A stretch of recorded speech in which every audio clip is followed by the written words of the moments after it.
or good evening, or good night, wherever you're tuning in from. Let me just tone my voice down a little bit. I'm just too excited. Good morning, good morning. We are live today at Ugly Duckling headquarters. I've got my partner in crime, Christical, sitting in front of me. She is going to be helping me with questions in the comment section today. And we are hosting this free class for you guys. And we are focusing on our new Semi-sheer Sorbet Collection, which is absolutely stinking beautiful, if I do say myself. And I'm going to show you some different salon-friendly techniques that you guys can do with these colors, because a lot of people think, good morning, Natasha, good morning, Artique Nails. Some people aren't too sure how you can use them, except for just full color. But I'm telling you, these colors are very versatile. And if you don't have your own yet, don't worry about it. I'm actually going to show you how you can mix additional shades with our jelly gels and number 193, which is a milky white. So let me just, did I miss anything here? Crystal's my, no, I think you're good. Yeah? All right. Let me just flip the camera here. Hold on. Let me just get ready. Okay. Hold on one second. Oh, I don't want to end the live video. No. All right, let me zoom in here. All right. If you need milky white is number 193. Alrighty.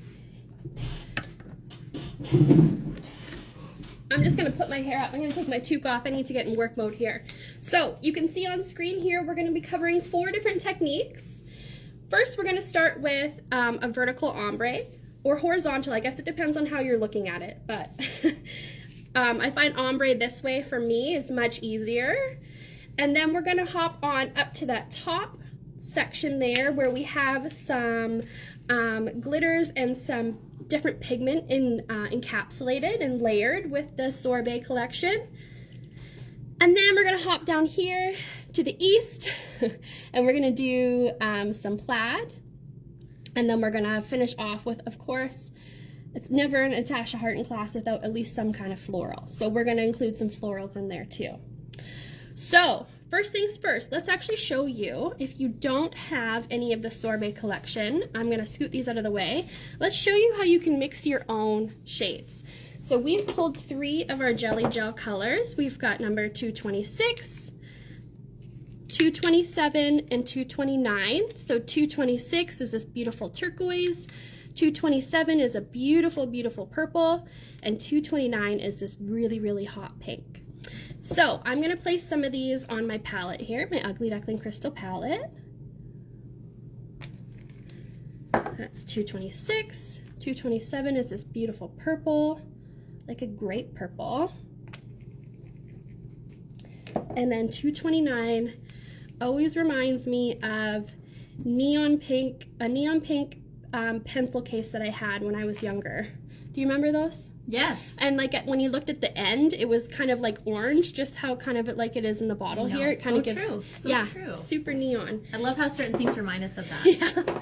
Okay, so then I'm going to grab number 193, which is our beautiful milky white, and we are going to add some to each of the jelly gels, because jelly gels are completely translucent. They're looking a little bit solid on this palette just because they're on a white background, but if you put them over a clear nail, or any nail actually, you'll notice that they are completely transparent. So I've put a little bit of 193 with each color. I'm going to grab my duck paddle, the spatula end of my duck paddle, and we are just going to gently mix these shades together. And you're going to create your own milky shades. Now, if you wanted them less pigmented, what you would do is you would just add less of the color and more of the milky white. Let me just get my lint-free wipe here. If you haven't used Ugly Duckling lint-free wipes, I'm telling you they are completely lint-free, which is amazing when you're working with gel especially, because we know as soon as you open gel, lint comes from 3,000 miles away. Okay, purple. Look at our pink. That hot pink is so beautiful. It's my favorite. Even look how bright it is, even in the milky white. Wow. So then let me grab a clear nail here, and I'm gonna grab my painter brush just to sample this for you guys, just so you can see. And if I need to zoom in, I'll zoom in just a tiny bit here. Okay. Let me just load up my painter brush.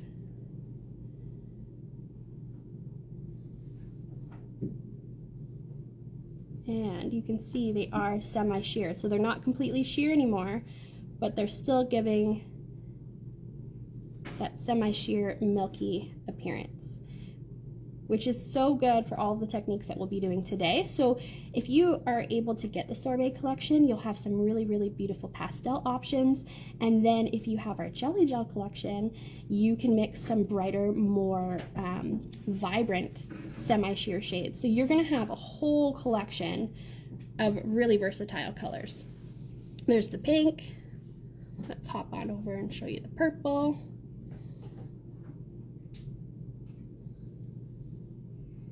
I'm not too sure if it's picking up on the camera, but it's happening. It's there.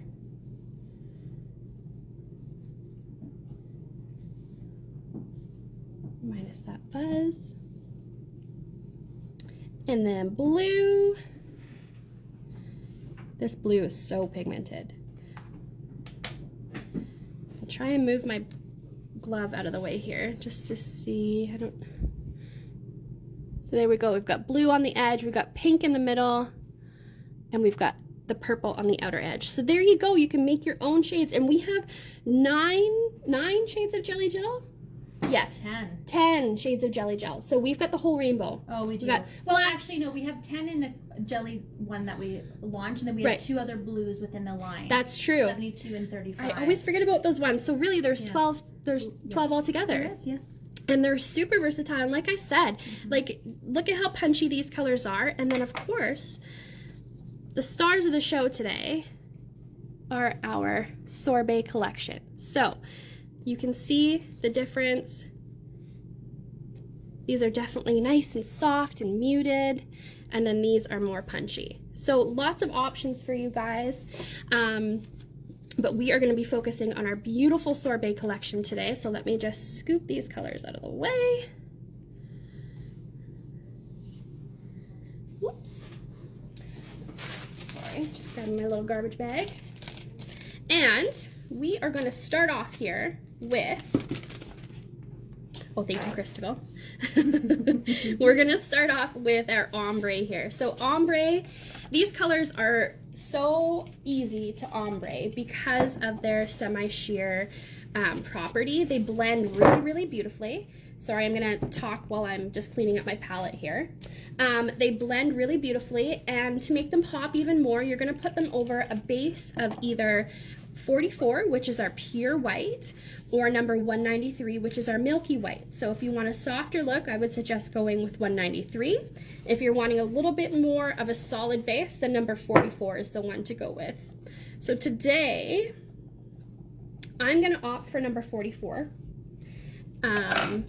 just because I really want to make sure that this shows up well on camera for you. I'm using medium pointed almond tippies today. And we are going to do one coat, just one thin coat of number 44, which is our pure white gel polish. Some people can get confused if you've never ordered Ugly Duckling before. We have number 193 and 144. 144 is the solid crisp white, and 193 is our milky white. I just wanted to make a comment. Frida said the jelly gels are so versatile. They are. Yes. They really are. And that's what we really wanted to kind of showcase them in this demo as well, because a lot of people, when they order them and they don't know what to do with them, or they hesitate ordering them or playing with them because they just don't know what to do with them, they really are a great option to have in your line. So I'm going to cure just one thin coat of number 44. And Ugly Duckling gel polishes are a 60-second cure. There we go. Okay, so what color should we do today together, Crystal? Ooh, That is a tricky one. I love the pink and purple, but I also love the blue and green. Let's do the blue and green. Okay. I like those ones a lot. I mean, they're all pretty together. Like, look, this looks like a sunset. Should we ask the spectators? Yeah, let's ask the spectators. The ducklings.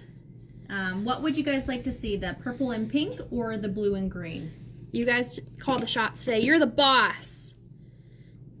We got pink and purple from Home of Dima. Okay. Dima. Home of Deeves. Green and blue, pink and purple, pink and purple. Okay. Ooh, let's see, 2 more comments.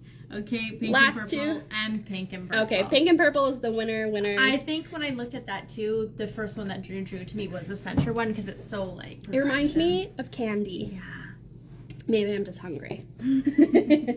Okay, so we are gonna do pink and purple. So purple is number 279, and pink is number 280. This is kind of, it's not like it's almost like what, like a purpley pink-ish? Yes. I love how she asked me, the color expert. So what I'm actually going to do is I'm actually going to put some on my palette as well, and I'm going to grab my ombre brush. So if you want to get your ombre brush ready, if you have it on hand, or if you have a ombre brush that you like to use, hopefully it's Ugly Duckling. I know it's Ugly Duckling. Okay, so we've got our purple here, which is 279, and then we've got our pink, which is 280. And while I'm doing this, if I remember correctly, I mentioned something about a possible savings yesterday or the day before. Guess what? What? 15% off uglyducklingnails.com if you use the discount code Natasha15, and that's all capital letters, all one word, Natasha15. That discount code is good for the next 3 days, so 72 hours on uglyducklingnails.com. And don't forget, it's still free shipping February. So now's a great time. Honestly, I suggest getting one of everything. Okay, so we are going to put both of our colors on each side of the nail. So I'm going to take my purple, just because I tend to kind of go this way when I've been doing my practice nails. So we're going to put the purple on one side, which is number 279. And the first layer is always going to be quite sheer, but this is beneficial for us so we can really, really work on that gradient, and we can build up the color to however vibrant and opaque we would like. So I'm bringing that pink over to meet the purple. I'm going to put a little bit more purple on, I think. And when I'm applying this, you guys, I'm not actually using a lot of product on my brush.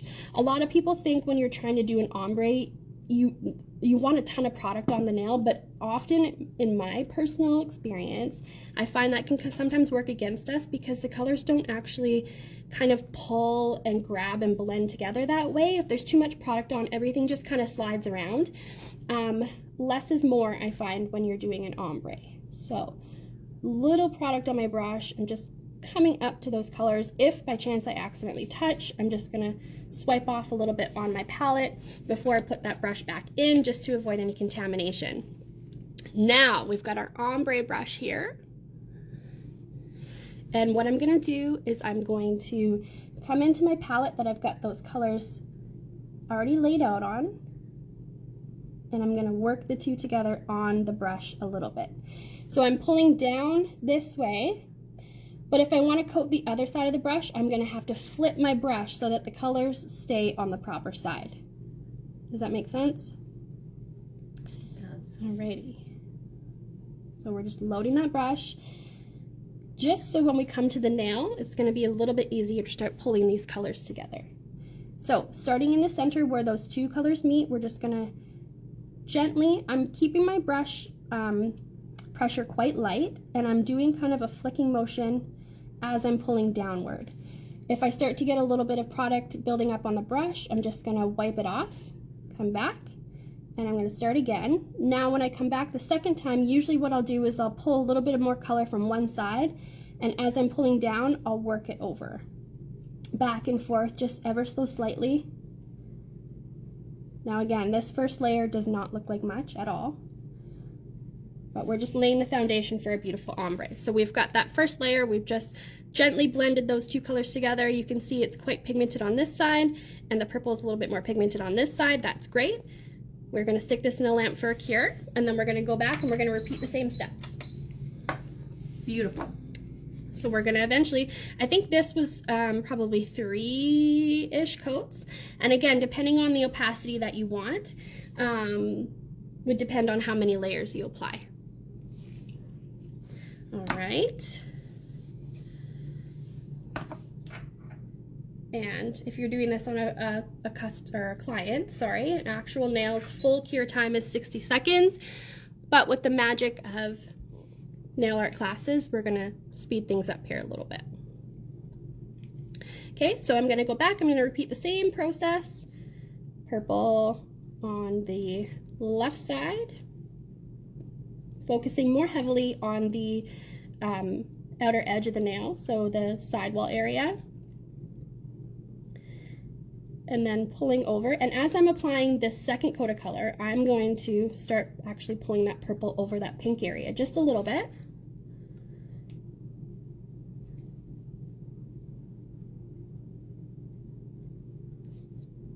Then we're gonna pick up our pink.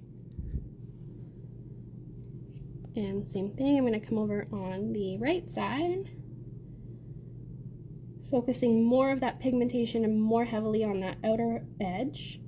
And I'm gonna start working over into that purple. And we can already start to see those colors starting to blend ever so lightly. I know I've got purple on my brush, so I'm gonna make sure before I go back in, I wipe my brush off on my palette or lint-free wipe. Same thing, we're gonna come over, I'm just gonna pick up a little bit on my brush here. Make sure I'm in frame. And we are going to start pulling those colors back and forth as we come down. So as I come down this time, I'm kind of pulling some of the pink over into the purple. And once I've pulled over into the purple, I'm gonna work my way back over very lightly into the pink. And as I'm doing this, I am picking up product, so I'm gonna just wipe off the excess. We're gonna come back in, and I am keeping a very light hand. I'm really trying to just stay on top of the product. If we use a heavier hand, we're gonna pull into that product, we're gonna dent into that product, and we're actually gonna pull a lot more product off the nail than we need to. So just keeping a really light hand, keeping on top, and using kind of that feathering motion. That's what's gonna help blend those colors together really nicely and really easily for you. So let's pop that in, we're gonna do another cure. Priscilla says it looks good already. Well, thanks, Homa Diva. I'm just gonna take a sip of my water.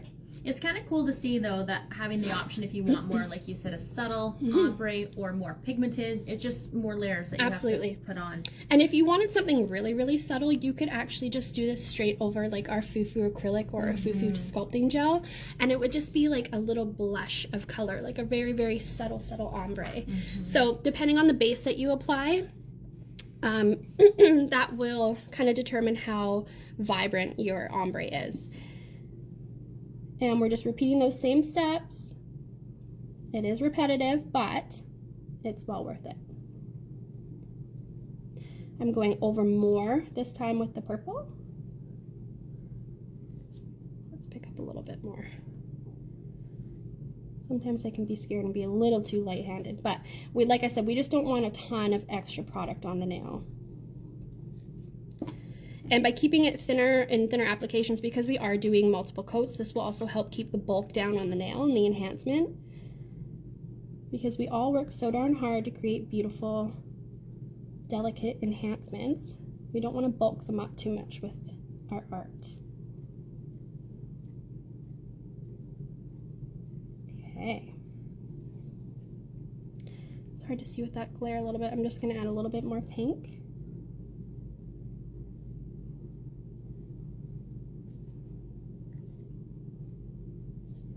Alrighty, let's go ahead and blend that.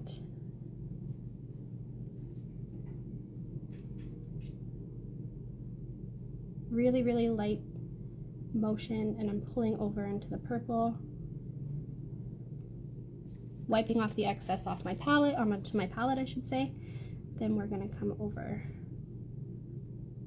I know, Natasha, it's like when you're doing this kind of thing, you have to, I know you hold your breath. I do. It's hard to talk sometimes when you're doing this, especially when you're trying to do light feather touch.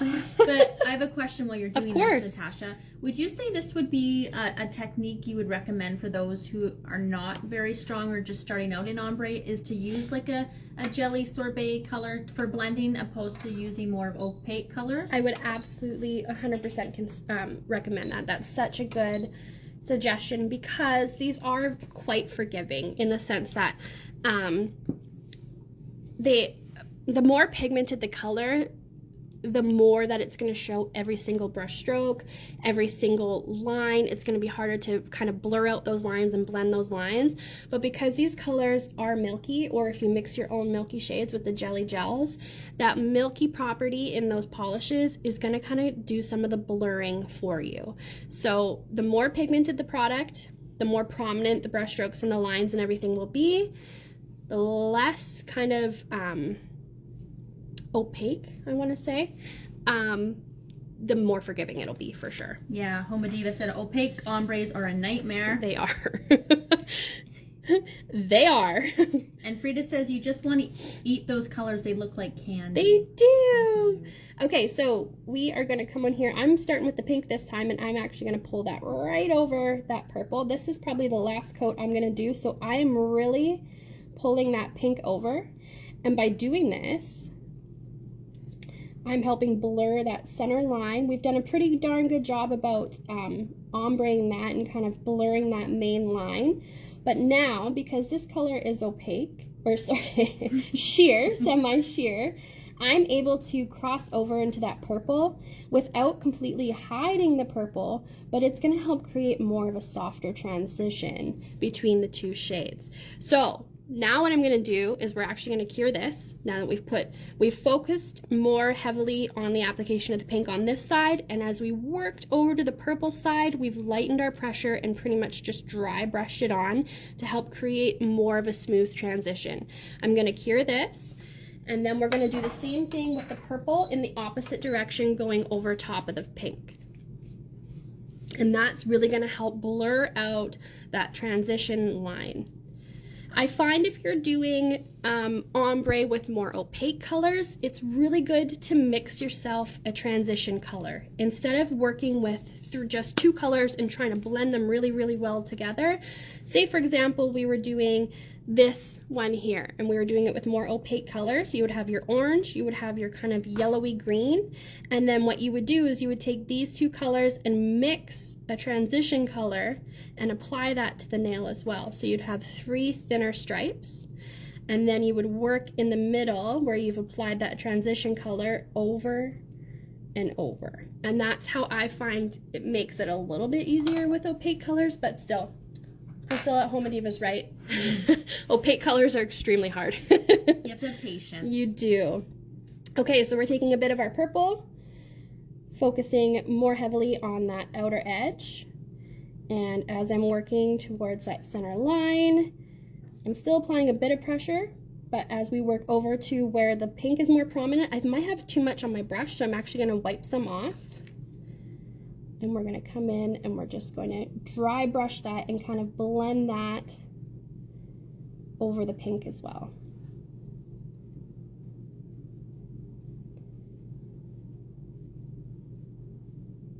And I see I might have got a little bit of heavy-handed there, so I'm just going to pick up a little bit of product. Add a little bit more, and then we can come in with your cleaned off ombre brush if you want, and just lightly feather those colors, or that purple over that pink.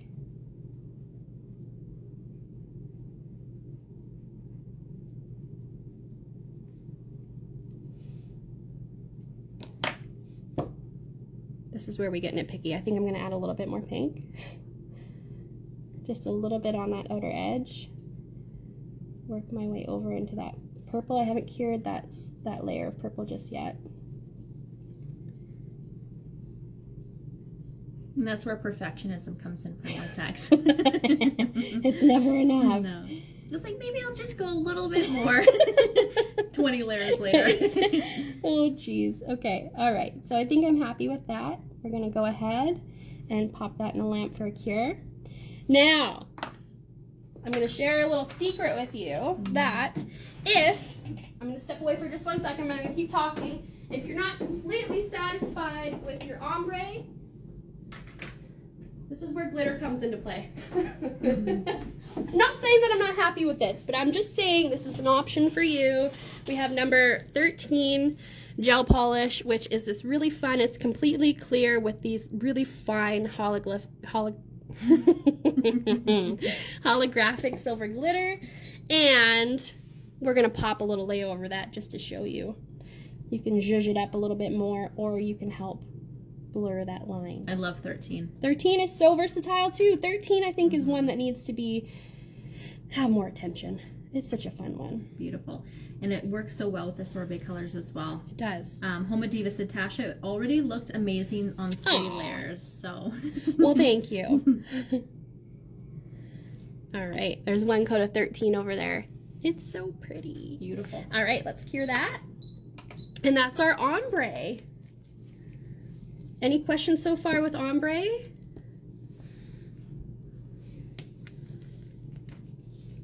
Again, so we used number 279 and 280, which were our purple and our pink.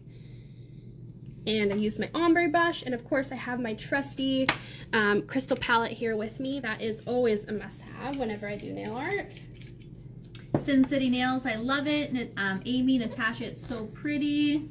People are loving it. It looks amazing. Thank you.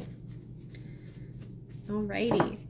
So, I'm just going to pop this under the lamp to show you. Here we go. Of course, I would put no wipe top coat. Should we put no wipe or matte over top? No wipe? I think so. Yeah, especially with that glitter. But glitter does look pretty darn cool matte as well. But I think we want to show just how cool this looks with the no wipe. So I'm grabbing my trusty no wipe. Just how glossy, it's so glossy, how glossy our no wipe top coat is.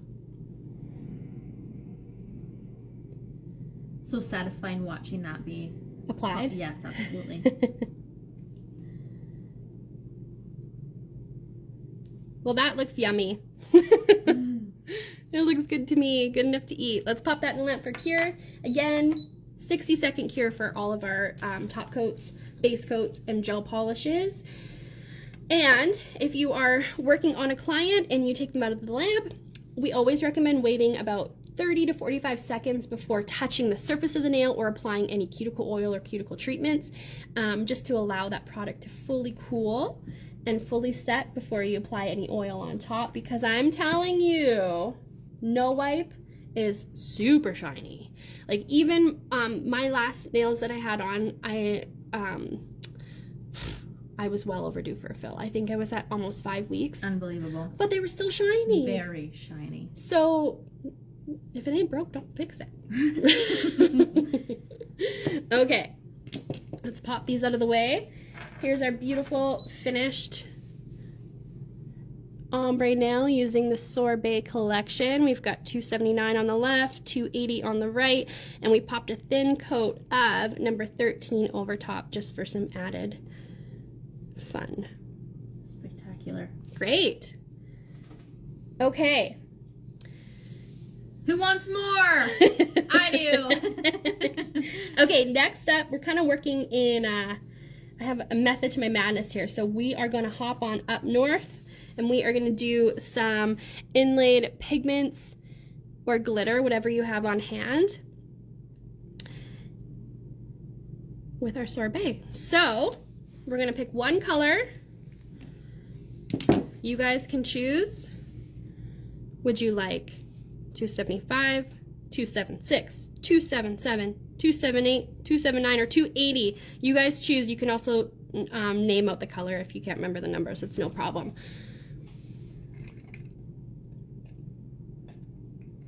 And you can decide if we do just the pigment, or you know what? We can do both on one nail. That's no problem. 277. Oh, Oh, Wanda, don't worry. That's a good point. These classes that we're doing, sorry, I have a frog in my throat. These classes that we're doing will be posted after the live is finished. So don't worry if you've come in late, or maybe you can't make any one of the other live classes. Don't worry at all. They are going to be reposted here on the Ugly Duckling Instagram page, as well as on the Ugly Duckling YouTube channel, and we're going to link them on the Ugly Duckling Facebook to the YouTube channel so you can rewatch and replay. For those of you that maybe are just joining, we do have an exclusive discount code for you as well for 15% off on uglyducklingnails.com, and that is Natasha15, all capital letters, all one word. So Natasha and then 15. So it looks like the consensus is 277, which is this beautiful kind of minty color. Sounds good to me. I like this one. I like all of them, but I like this one. Okay, so I'm going to go ahead and we're going to, it's really your call if you're doing this on a client. I'm just going to apply it without applying a milky white base. I just want to show you guys how beautiful and versatile these colors are. So for the first coat, it is, I would say, pretty sheer. But that's by design, so you can either apply one coat or you can apply 2 to 3 thinner coats, just depending on the overall opacity and how opaque you want them to be. So this is number 277, this beautiful mint shade. And I like to, actually, this is a good time to bring this up. In my past experience, sometimes when you mix your own colors, you can find that like you'll see streaks or the color will not be totally even. I do not find that with these. Even though they are a semi-sheer shade, they're kind of milky. You apply it, you let it sit for maybe like a couple seconds. It really kind of self-levels nicely, and you're not going to get any major brush strokes or lines throughout the color. So that is a great feature as well. So just popping that in the lamp for a cure. And I'm going to grab, now people ask me sometimes where I get this stuff. Honestly, I've got this in my travels throughout the years. I don't remember where I've gotten it. But I'm just using kind of a flake powder, pigment powder. And then I've also got some glitter. I have the white one in there.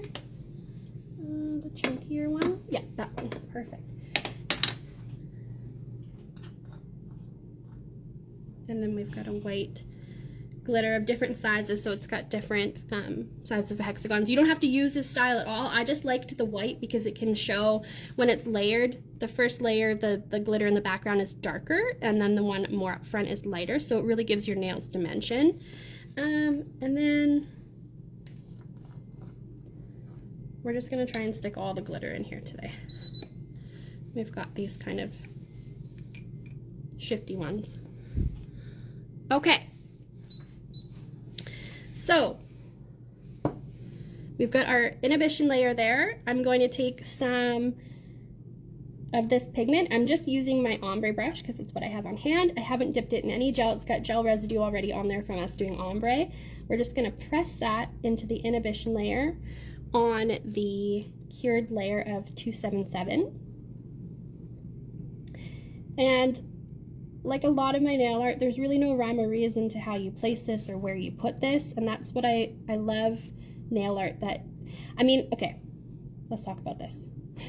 I love nail art that is very technical because it's challenging, but I also like doing nail art like this because then you have free reign and you can just do what feels good for you. And I find people are really hard on themselves when they're starting out with nail art, and this kind of nail art is very beginner friendly. It's very salon friendly, and it's one that you don't have to be hard on yourself. You can just do whatever feels right. So I've pressed some of that pigment into the inhibition layer of that cured gel polish. I'm wearing gloves. I always wear gloves when I work, so I'm just going to press that in. We don't want to do that if we're not wearing gloves. We want to avoid any contact with uncured product with our skin and our client's skin. I'm going to come in, I'm going to apply another thin coat of 277, and just look at how it mutes that pigment, but it's still reflective in the background.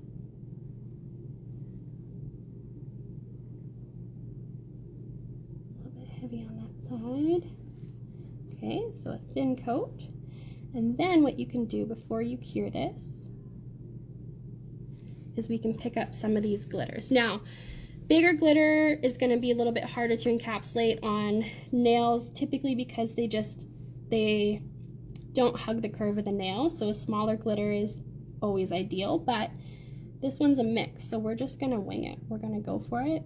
And worst comes to worst, if you have some areas that are sticking up a little bit, no big deal. You can actually take some tacky top or even a little bit of clear Build-A-Base, and you can kind of encapsulate it just to smooth that surface out a little bit.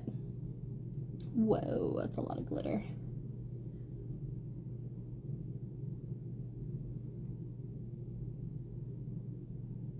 All right. Maybe we need some more of that iridescent glitter. That's pretty. Gorgeous, gorgeous, gorgeous. That looks so pretty already. Yeah, good. This is fun. And this is something that you guys can do in a pinch. You know, we all have those clients that we obviously love dearly. However, they come in, you're almost done their nails, and then they say, oh, can we do something fun on my ring finger? Abso-stinkin-lutely, Linda, no problem. We're gonna do this today. Just a little quick layering of some of the gel polish, some glitter, and Bob's the uncle. Something my mom would do. Yeah, 100%. Phyllis, dill pickle, that's what she would do. So we left that second layer of gel polish uncured. I've kind of worked the glitter into that uncured layer, and as you can see, the larger glitter I'm kind of keeping more in the center of the nail. We don't want to come on the edge typically because that can sometimes add some bulk and it cannot sit as nicely because it's more curved. Usually in this area is where I find works best. So let's pop that in the lamp. We're going to cure that, and then we're going to come back in. We're going to do another coat. Oh my goodness. There we go. Of number 277, and we are going to, yeah, we're going to do another coat, and then we'll move on from there.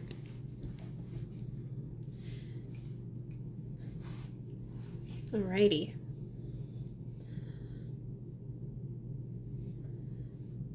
Let's pop this out of the way. Okie dokie. I've got 277 here, and we're just going to brush that over top. So now you can see that first layer of that pigment that we first applied is becoming quite kind of not lost in the background, but it's not as prominent. And those glitters we just applied, they're a little bit more prominent than that first layer, but now they're slightly muted because of this layer of gel polish we're applying over top.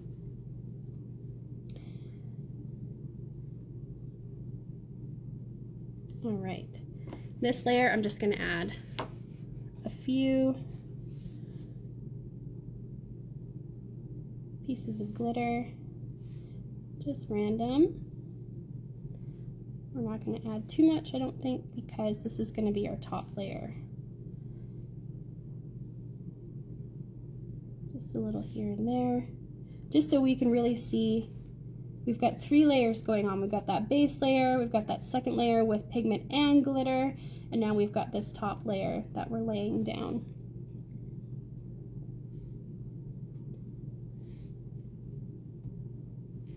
You could easily turn this kind of into a marble or kind of stone inspired nail by swirling through some number 193 or number 44, the milky white or the white gel polish.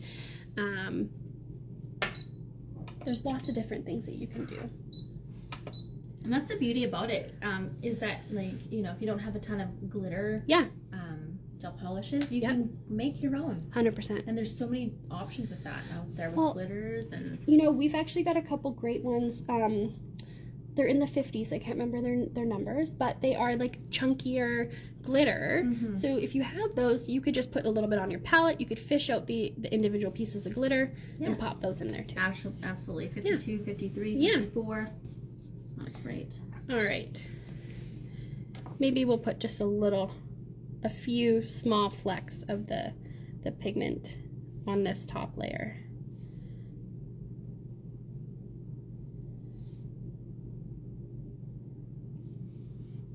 Just a little here and there. Press that in. Now, let's move this out of the way. for the most part, we've done a pretty good job about keeping everything somewhat flat, which is nice. So what we can do, actually, we can get away with getting out our trusty tacky top and using that to kind of fill in any of the small little dips or divots on the nail from adding those pieces of glitter. And that's going to help smooth the surface before we apply our top coat. So I'm just going from cuticle to free edge. And I'm actually going to focus more of the product in the center of the nail, and I'm going to let gravity kind of do its thing. It'll help pull down to the side and help self-level on top of the nail. So we don't want to add a lot on the perimeter of the nail right off the bat, because then depending on how fast we're working or how much we add, the sides can get quite bulky and quite heavy. All right, let's pop that in the lamp. We're going to cure that. So just a thin coat of tacky top was all I needed, but if you get carried away, if you're using different glitter, you do more layers, or if your glitters are bigger, they're not laying on the nail as nicely, you can opt in to use a thin layer maybe of our clear Build-A-Base, and that will help smooth the surface, and then you are ready to go for top coat. I'm just going to put my lids on here because for those that are not new around here, for those who know, we know how graceful I can be, and I don't really feel like cleaning up 3 pots of glitter today. So, well, yep, again, it's like that's typical. Oh, see, no. This is just how it goes. It's kind of like how you said earlier today, how dust travels or links 3,000 miles away. It's like we find glitter, yeah, you know, everywhere. Yeah. Okay, so do we want this one matte or shiny? I'm just gonna wipe off my gloves here because I've got pigment. Natasha, could you go over what tacky top is again? Of course I can. So you. that's a good, actually I meant to elaborate on that. Tacky top was originally our base top. We love it as a top coat because it is very versatile. It can be used just as I've used it for different art techniques. It can be used for layering. It can be used as a top coat option if you are one who prefers a top coat that you cleanse at the end of curing. It's called tacky top because it does cure with an inhibition layer. So if you're using it as your top coat, you're going to do a 60-second cure. You're going to let it cool once it comes out of the lamp for about 30 to 40 seconds. Then you're going to use our gel cleanse to just gently remove that inhibition layer. And you're going to reveal a beautiful high gloss shiny top coat. It's very, very, very, very similar to our no wipe. The only main difference is that it needs to be cleansed after curing. Let's do no wipe again, just because it's so darn sparkly.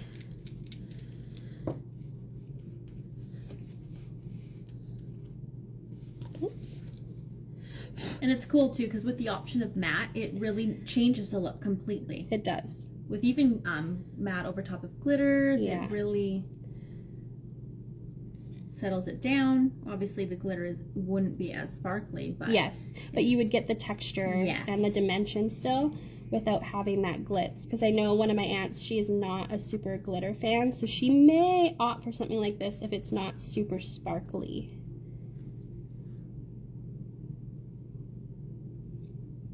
And I forgot to mention too, if you say you apply, I've just applied no wipe, I'm going to cure, but if you've applied your Build-A-Base or your tacky top over your encapsulated nail, you've cured it and you find, there's still a little bit of a higher bump or a little bit of a dip, you can always apply more.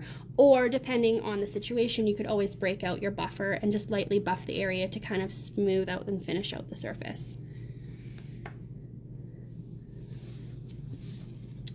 Okay. Amazing. So there we go. We've got our encapsulated glitter. See, and they're going to look different every time you do it too, depending on how much glitter you use, what colors you use. This one, we kind of went crazy. These ones I did this one, and this one I did just pigment. And then these 3 I did with pigment and glitter. So depending on how you layer them, what layers you put everything on, it's always going to look different. There we go. Beautiful, Natasha. Well, thank you very much. Thank you very much. All right, next up, actually, we need some group participation here. Would we like to do plaid or floral next? You guys make the call.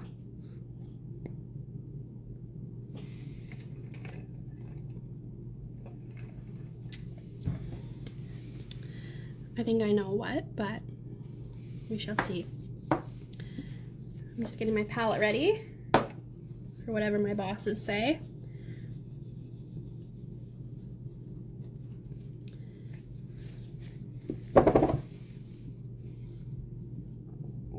Floral, floral. Oh, I got plaid, plaid, plaid. Okay, I think plaid's the winner chicken dinner. Crisco just threw her fist up in the air celebrating. I'm trying to be calm here. I was like, let's do plaid next. Okay, so plaid can be a little intimidating, even for me, admittedly, but the biggest thing we can do when we look at a nail art design as a whole is just break it down shape by shape, layer by layer. So we can see in the background here, let me just grab my brush, my pointer. The main color in the background is white, or milky white. I'm going to use white today just because it's going to be better on camera, I think. But white we're going to do as our base. So let's go ahead. And on these ones you can see I've used purple and I've used blue as the base. We're going to go ahead and do white just because I think that'll show up the best on camera. I'm going to grab my tip over here, and if you guys are following along, let's do one coat of either 144, which I'm doing, which is the solid white, or number 193 if you want something a little bit softer for a milky white. Let's go ahead here.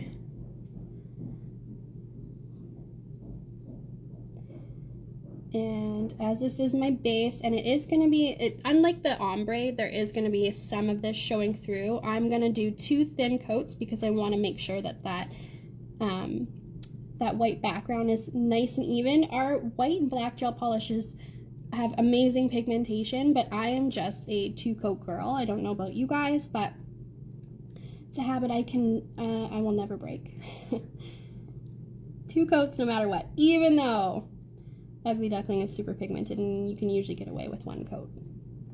All right, let's pop that in the lamp. I'm gonna do a cure, and then once that first layer is cured, I'm gonna do a second cure, or a second layer, I should say. Okay, now while that is curing, I'm gonna get my palette ready with the colors we're gonna be using for the stripes of the gel polish, or the plaid. So I'm gonna use 275, which is this kind of nice peachy color right here in the forefront. 275, let's get that on our palette. And then we've also used, I think I've used every color actually. So let's just, you know what, let's just add a little bit of each color on our palette just to have it ready in case we're feeling crazy and we just want to go all out. So I've got 275, 276, ooh, 277 wants to go over here. We have got 278, which hasn't been seen on camera yet, but it's this beautiful blueberry milk blue. 279, beautiful lavender. And 280, our beautiful pink.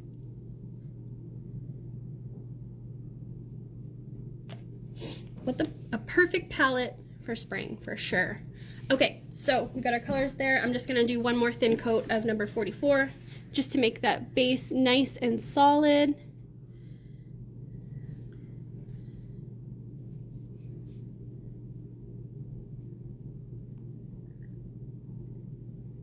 Just thin coats.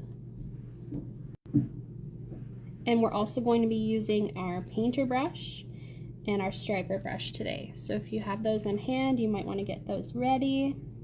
First we'll be using our striper brush. Or sorry, first we'll be using, no, that's right. Oh geez. We'll be using our striper brush first, and then we'll be using our painter brush to kind of fill stuff in. Okay, second coat of white on there and curing. You guys go ahead and do that if you're following along. So, this is just how my mind works. It might work different for you, whatever works for you. I'm just showing you my techniques, and sometimes some ways work better for different people, so no problem. But what I'm going to do is I'm going to start with my center line here. I always start, so first things first, we're going to actually create the perimeter of the center line. So you'll see, but we'll do one line in the middle and then one on either side to kind of create how wide we want the line to be, and then we're going to fill it in. If you're better just with the painter brush and you just want to do it in a couple quick moves, hey, good for you. But for me, it doesn't work. I just get too shaky. I think it's because I drink too much coffee. But that's nobody's business but my own. Okay, so let's go ahead. I'm going to grab my striper brush, which is just right in front of me, in my handy dandy Ugly Duckling brush holder. And I'm going to dig into number 275, which is our beautiful peach. And to load my brush, a lot of people will go in with a striper brush. They just pick up product and see that bead of product we're getting right on the tip there. That means your brush isn't loaded as well as it could be. So what we're going to do is we're just going to wiggle our brush through that gel polish a few times and kind of roll it as you're wiggling through, and that's going to help get product up into those bristles and make sure that your brush is coated more evenly. So now I've got more of an even dispersion of color throughout that brush. Especially when you're doing line work, it's really important to have your brush loaded properly. All right, so if you're doing this on a live client, they're going to have to put in some work too, because it's okay to ask them to flip their hand to whatever angle is going to be better for you to paint the lines. So as I'm working on a tip today, I have kind of more freedom, but if you're working on a live client, don't be afraid to ask them to help you and rotate their hand. So as I mentioned, I always like to start in the center. That's just kind of where I like to go. So we're going to draw a line right diagonally across. And the beautiful thing about the striper brush is that it really does a lot of the work for you. Because of its long bristles, you're not really having to pull and do a lot of work. You just gently roll your hand downwards. Those long bristles are doing most of the work for you. So right now, we're creating one side of the thick band. We're going to come on the other side here. And this is where you decide how thick you want your plaid to be. So if you want a really intricate plaid design, you're going to make it a little bit thinner. But for me, I like it thicker just because then it's less lines that you have to paint on there. I'm not going to lie. So let's just make it larger. So we're going to come over, paint another line on this side. And as I'm pulling that striper brush across, I'm actually rotating the nail slightly while I'm pulling across the nail. And that's going to help pull that brush over to the other side. Rotate. Rotate. I might make this side a little bit bigger. We're getting close to the end of the nail here. So I'm going to pull up a little bit more on this side because I want this line a little bit thicker. So we're just going to come up this way and pull across that nail. And for me, there's a lot of people who are just insanely talented when it comes to line work, and they can just go one foul swoop. For me, I find that I feather, so that works for me. I'll place my brush on the nail. As I'm pulling across, I may break the line, and then I'll come back, start a little bit lower, and then keep going. For this, it's a little bit more forgiving, but if you're doing geometric work, like I don't know if you guys have seen Q-Tel's work, she's amazing. She's the queen of geometric line work. She just makes it look so simple, and for that stuff, you really have to kind of do it in one line, but for this, it's a little bit more forgiving because we are layering, and it's not as precise as a geometric design. So now I'm grabbing my painter brush, our original painter, loading up that brush with some of our color, and we are going to come in and we're just going to fill in this band, our first band for our plaid.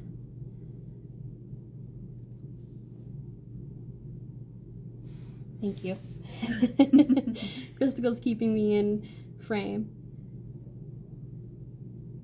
I got a little bit too much on my brush, so we're just gonna pull a little bit off. And I try not to build up the opacity too much on this because we want it to remain a little bit sheer, so when we start layering different bands over top of each other, you're gonna create different shades by them blending together. So let me just put this down for a second, I'll show you. So we've got our peach that we're working with now, and when we layer it over our pink, it's actually gonna create kind of a peachy pink in the middle, and that's because they are semi-sheer. So by layering them over top, we're creating different tones. Pick up a little bit more product.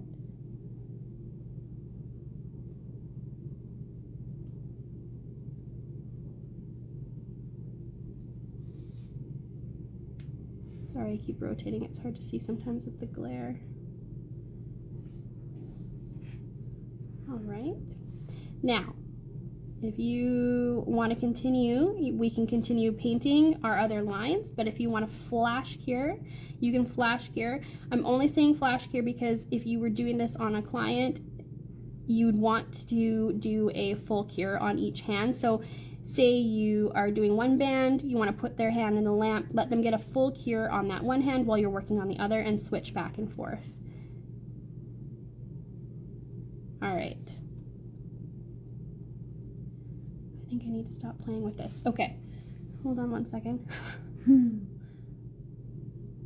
I was just gonna say the lighting looks great on camera. Perfect. And Natasha's working underneath our lunula lamp. Yeah. Which is amazing. If you guys Honestly, haven't seen just the different options that you can have. Just as I'm gonna flash, I'm gonna cure this, you guys. We can talk about the lunula lamp. In all honesty, I'm 30. Wait a second.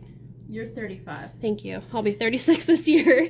And my eyes have honestly gotten a bit worse just from doing nails for 15 years. I wear glasses now. And the lunula lamp, because it has so many different brightness options, it really has made a big difference, especially when I'm working on my few clients that I do see. Really, it's made working around their cuticle area and everything such a dream. So, and it looks nice on my desk. It does. All right, we've got that cured. Let's hop on to our next color. I am going to go for our,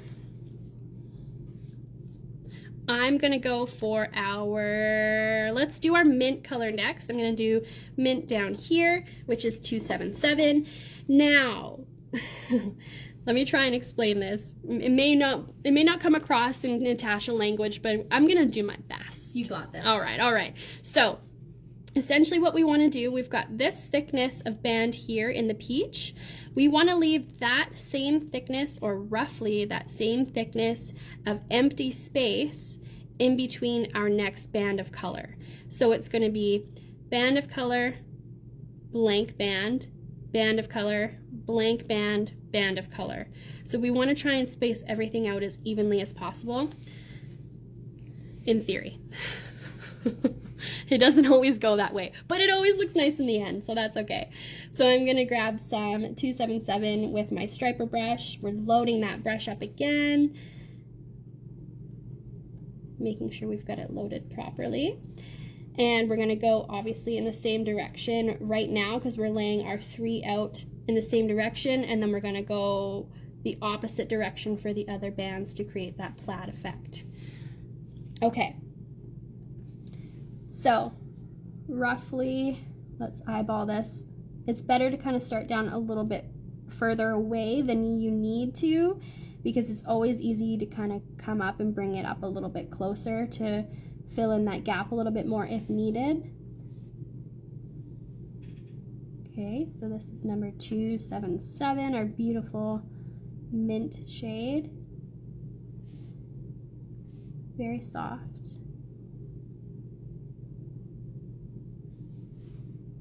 And before we put that in the light, because that's such a little area, I'm feeling rather confident. So I'm gonna load up, let's do purple, which is number 279. And if I were working on my client at this point, I would flip them, because I'm a righty, my hand naturally wants to pull to the right when I'm doing line work. So let's go ahead and do that. Following that main line here on either side. Okay, it's a bigger spot to fill in, so I'm going to grab my painter brush, grab some of that purple gel polish, our purple sorbet, and we're going to fill that in.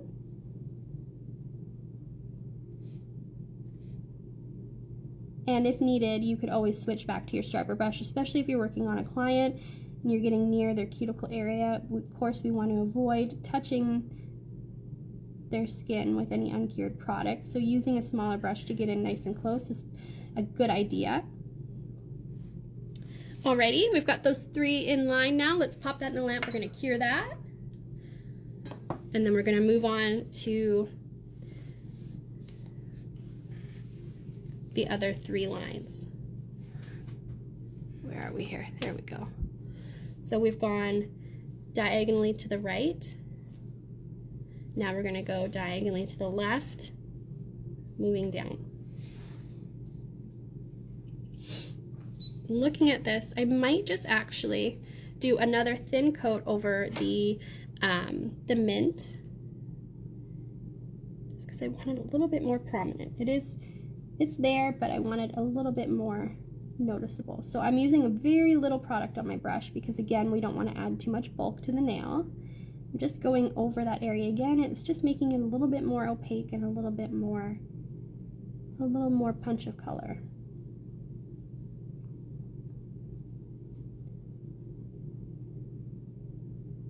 Alrighty.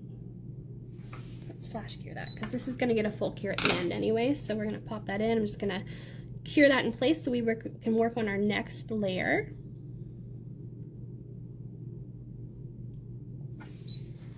All right, so as I mentioned, we worked on these 3 here. Now we're going to work going the opposite direction. So essentially we're cross hatching over top. All right, let's do pink in the middle.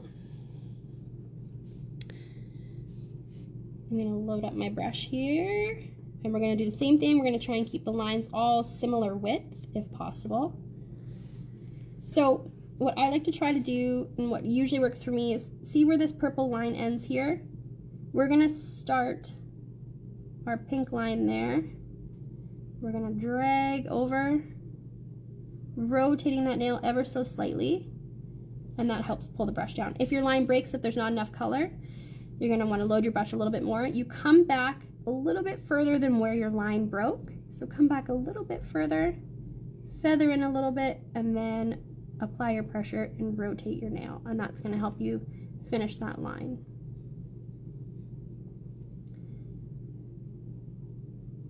All right, and we're going to do the other side. So roughly about this width. I'm not good at measurements, so I'm not going to give you centimeters, millimeters, anything like that.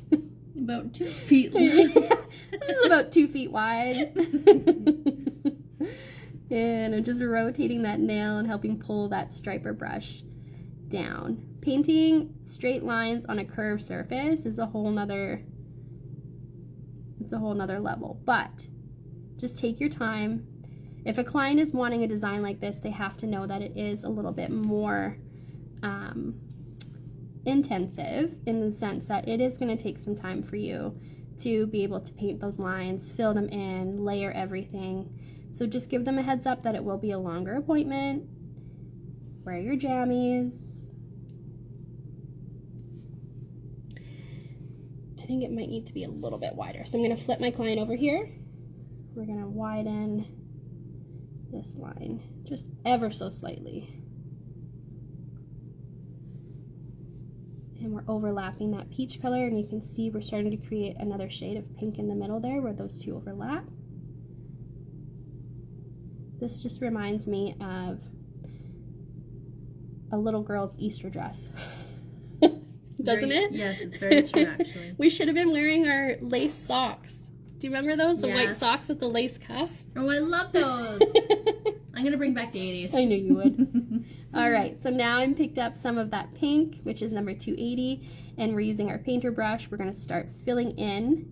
So staying within those lines that we created, but we're gonna fill in this band and start overlapping over that peach color. And because these colors are semi-sheer, they're actually doing the work for us in the center here. They're creating that diamond where the colors overlap of a different shade. All right. This is where I would ask my client to rotate.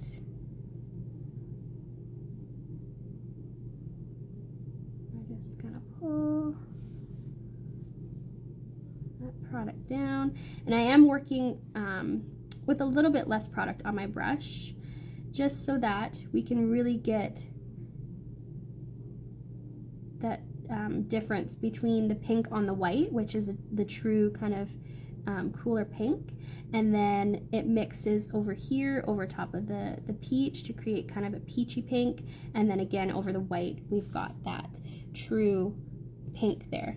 If you're wanting a little bit more opacity where the two bands overlap, you can go ahead and just add a little bit more product. Just be sure you're keeping inside the diamond that we've made by overlapping those two bands. Just adding a little bit more, just kind of spreading it around, making it a little bit more even.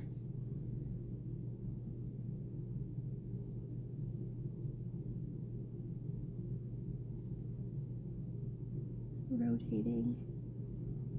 How you guys doing so far? Is anybody working with me today, or is everybody just hanging out?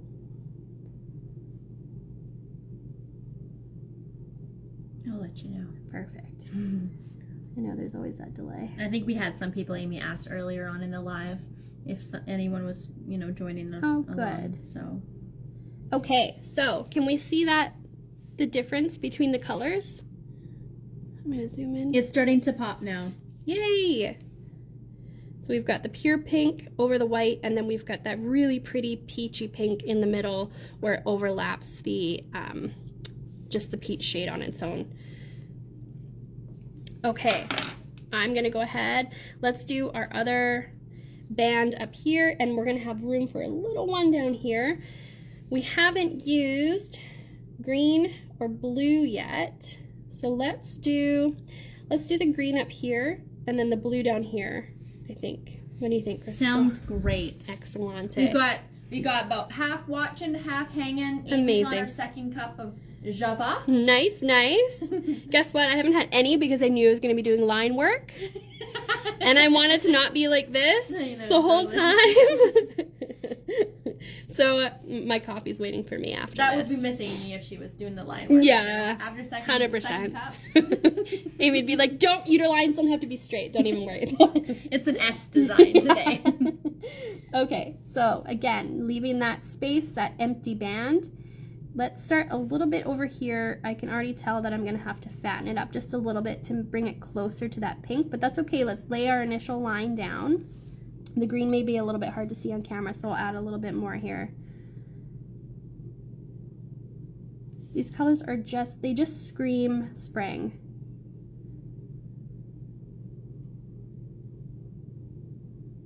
Okay, I'm just fattening up this band ever so slightly.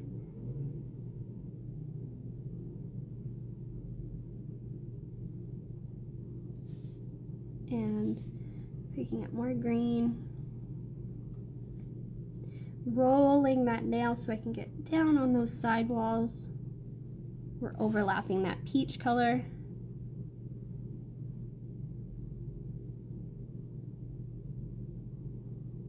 All right, and let's rotate our client, and we're gonna come over the purple. Really getting a lot of different variations of color just by using these 6 and overlapping them with the shades in the line. You're getting different variations here. All right, Just holding my breath ever so slightly. It's nice because on the camera you can definitely see how it's starting to pop now. Oh, good. It looks awesome. Good. Okay, so we've got that. Now we're just missing our blueberry milk color. So let me rotate my palette. And let's go ahead and add that down here.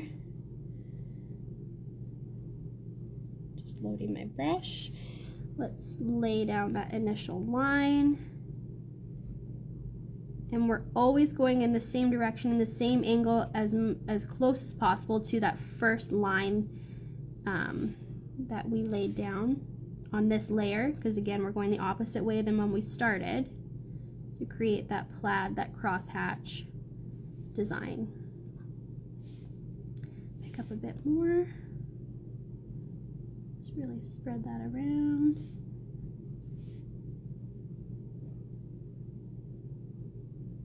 Blueberry milk. That couldn't have been like described any better. It literally looks like blueberry milk. My favorite. It is a really pretty shade. It's gorgeous. Okay, I'm gonna rotate my client. And we're looking pretty darn good. I think we've got our spacing done pretty well. Just want to make sure we're covering our peach color here. So we're getting kind of a purple over here where those two cross each other.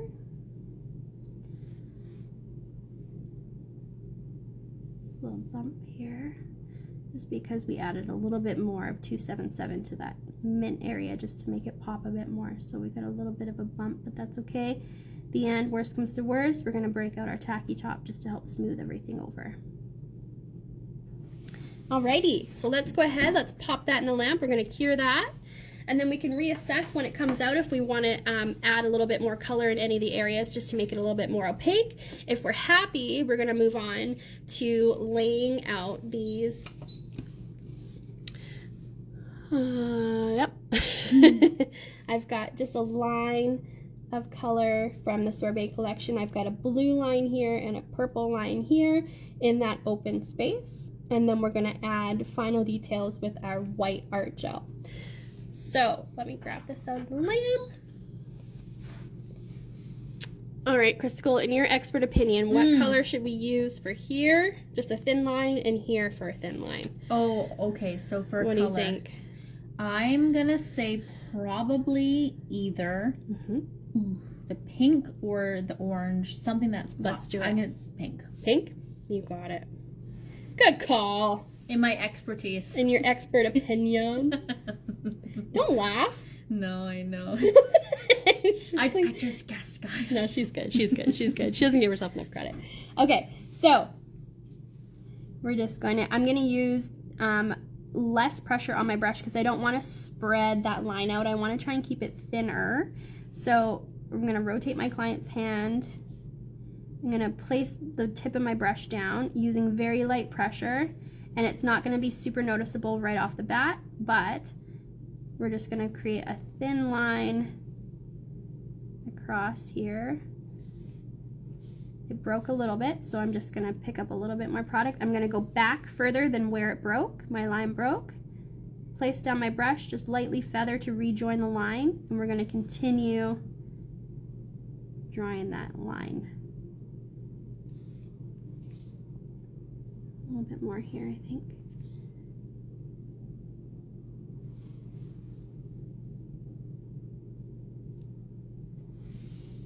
Okay, little detail there.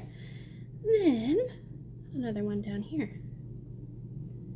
You don't have to do this. I think it makes it look even more intricate, which is nice, and it's not overly time consuming to add that extra little line in there.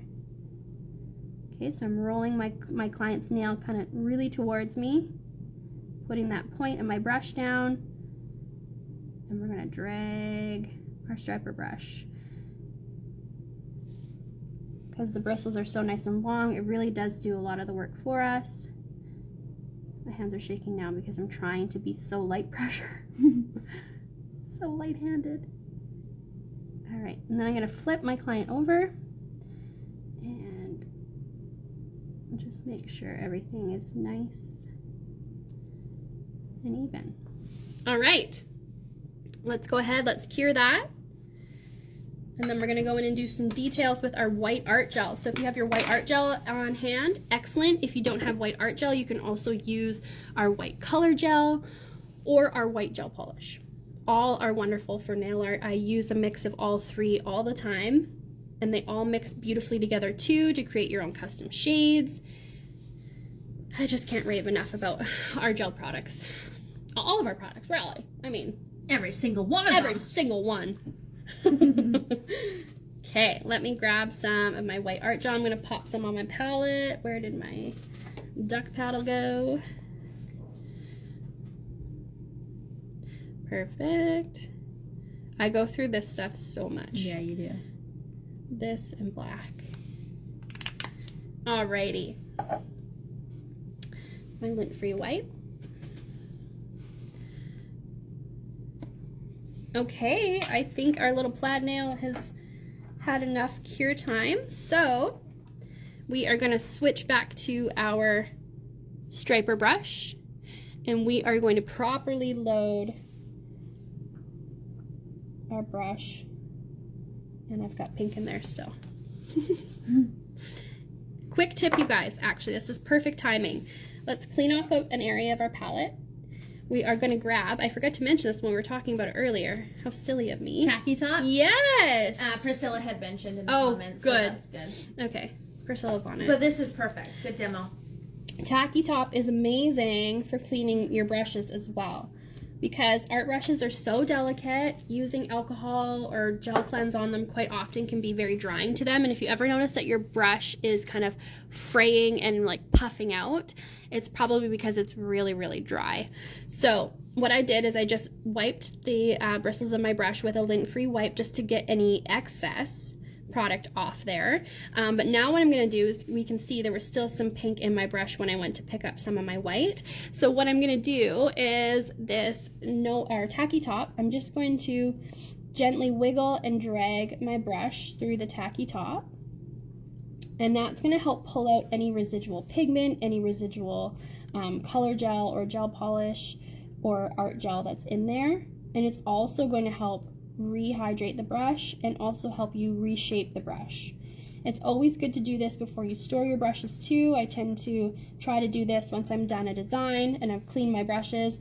Especially you want to make sure that you put the cap back on for storage, because it does have gel in the brush now, so any exposure to your UV or LED lamp or a window could risk curing it. But this really is a great way to clean your brush. Keep it hydrated, keep the shape, and as long as you take care of your brushes, they'll last you a long time. For some people. I was holding back my comment and she said it and looked right at me. I go through a brush every time I use it. Christabel's not allowed to use my brushes. And if she does, it's the same spiel over and over again. 100%. Be careful, clean them, make sure you put the cap back on.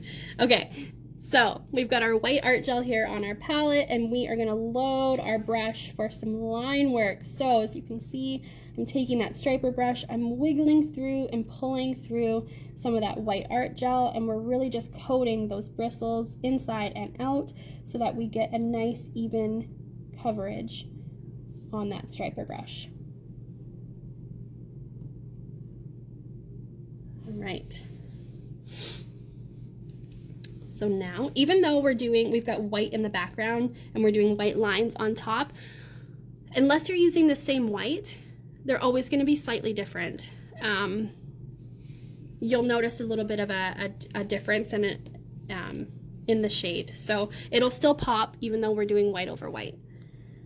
Okay, so loaded up our brush. So what we're going to do first is we're going to outline our bands with thin lines. I like to do thin lines on the outside. So we're outlining our pink band, our peach band, purple band, and so on and so forth. And then once we've done that, we're going to go in and add more detail. We're going to do a thicker line where each band overlaps. Okay, but let's start with outlining first. So, got my plaid nail here. Got my brush nice and loaded. Let's go ahead We are going to start at the top corner here of our pink band, and we are going to pull across.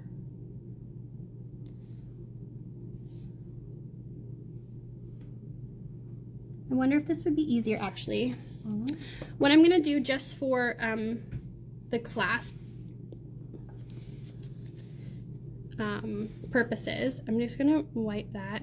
What I'm going to do is I'm actually going to cure this in matte, and then I'm going to do my lines over top of that just so you guys can see, because I know it's probably hard to see white on camera. So let me just good point. Grab my mat. I didn't think about that. Sorry, you guys. Let's grab our mat and we'll just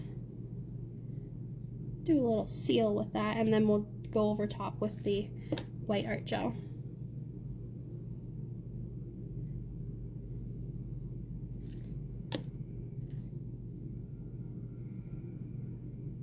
That'll give you guys time to finish your lines too if you're still working on those.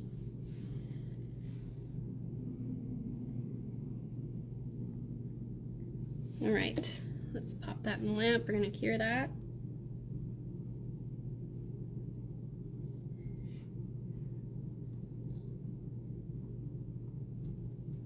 All right.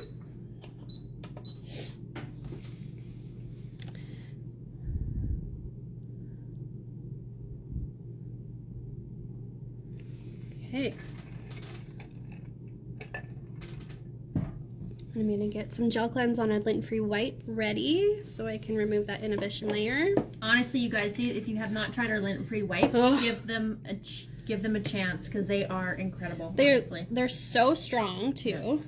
So when you're wiping, they're not going to fall apart, and they are lint-free. Like, I'm wearing black gloves here. Nothing. Like, I have gel on there, obviously, but there's no lint. So honestly, it's such a dream when you're working with gel products, especially. We know how tricky lint can be. And I remember you taking off the inhibition layer sometimes with different cotton pads over the years back in the day, and it's just like they stick right to the tip of the nail. You know, every what I mean? time. Yeah. Every time. These are a dream. All right. Now, same with our tacky top. As our tacky top with our matte, you want to let it cool for about 20 to 30 seconds before you remove that inhibition layer. I'm just going to help it along here. All right. And pull down. There we go. Okay. So let's hop back in. We're going to use our striper brush, and we're going to start detailing with our white art gel. If you wanted to get extra fancy with this, you could sugar over top of the white lines that you're creating to give it a textured plaid effect. All right. Hopefully that's better. I think so. Great.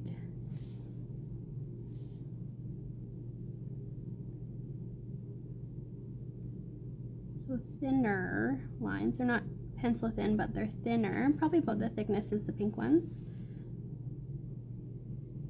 Sometimes it gets very bright on the nail just to bring that to attention. I don't know. I wonder if it's too much white. I'm not sure. It just started happening with you. But then it gets better once you move your hand out. So I think it's the gloves, maybe. Okay. Don't mind. My hands have been in gloves, so they're looking a little clammy. Is that better? Let's have a peek. We're a little delayed. But I think that's actually it. Sometimes the black will. We'll have a peekies. Hold on, I'm just waiting a second here.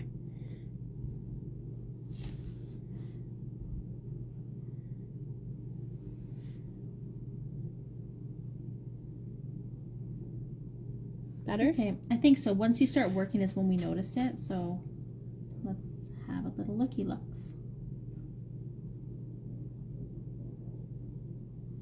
If it's not, then any better? It appears better, yes. Thank you. Okay, good. Okay. Great. Sorry, you guys.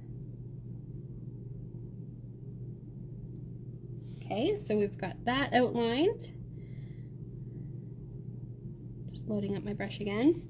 I like to keep going in one direction and then switch and do the opposite direction. Otherwise, my brain can get a little confused.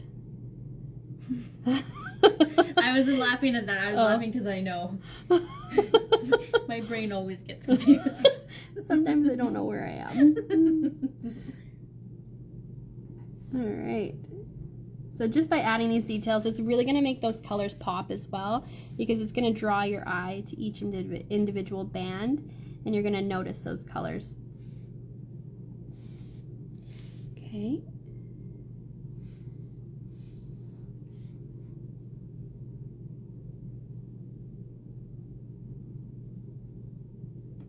Really using lighter pressure because I want a finer line.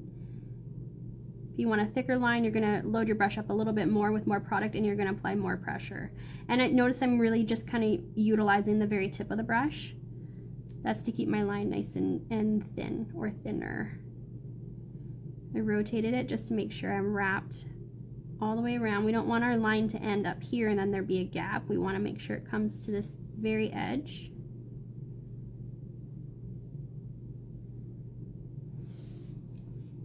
Okay.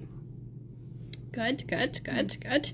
Okay, now, if you feel like you don't want to risk not curing this, you can go ahead and cure it. I'm just going to continue working. I'm feeling risky today. Yeah, that's good. Yeah. We'll see how that pays off. Honestly, Are you a little worried? No, I'm looking forward to the next few minutes. You know what? Fair enough. If history repeats itself, this should be an interesting few minutes. Yeah. Okay, so let's cross over. I'm not nervous at all.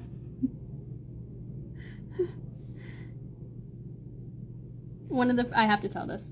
One of the first classes, actually, I think the first class Christabel and I ever did together was at a Canadian nail event.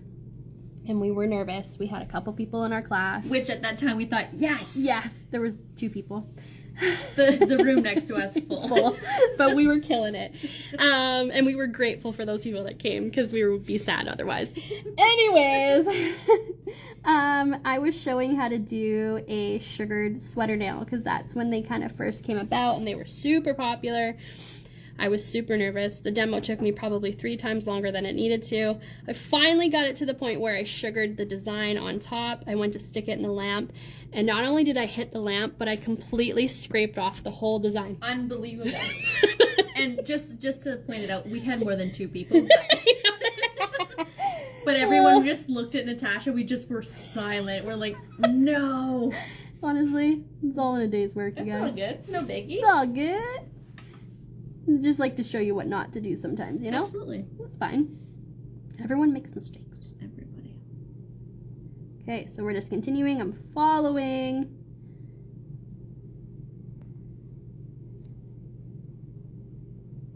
Those cross sections. Well, look at this. This is coming together, folks. We're getting there, folks.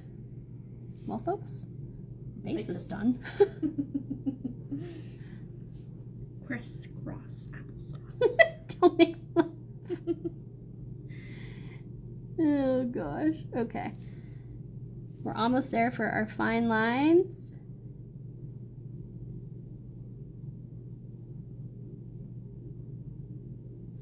Oh my gosh, one more line, you guys, and then I've done it.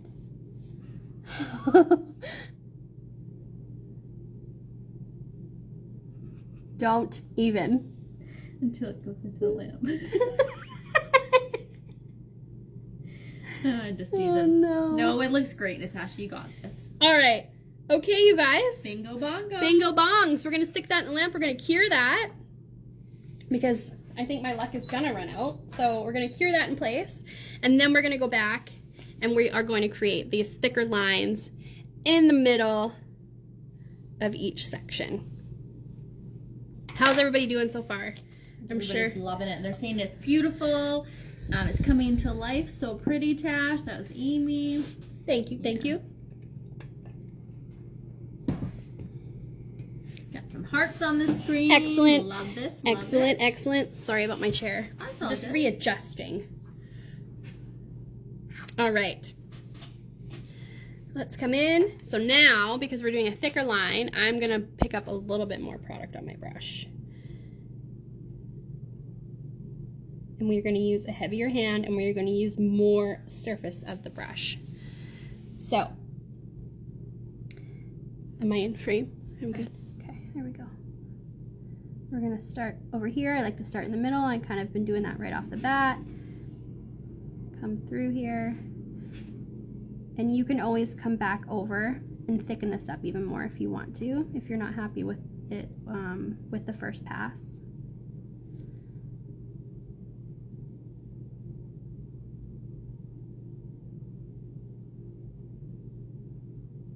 Depending on how thick you want that center line to be. We do want it to be a little bit thicker than the ones that we've used to outline, just so there's some difference, some varying weights.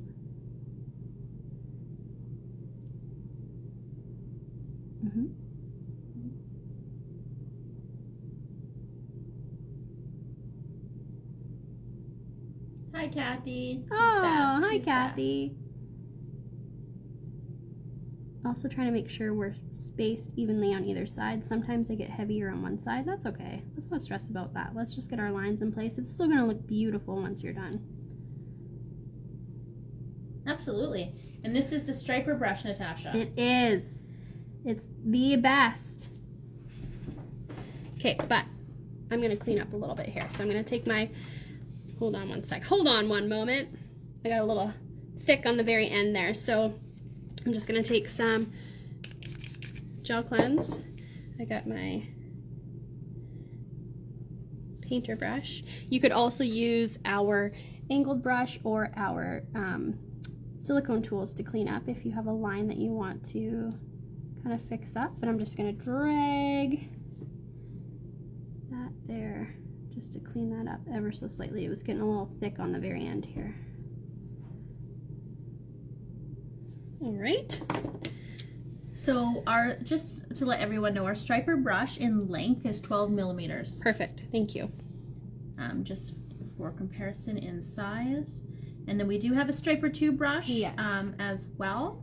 That one is longer. That is correct. It's 19 millimeters. And we're just overlapping here.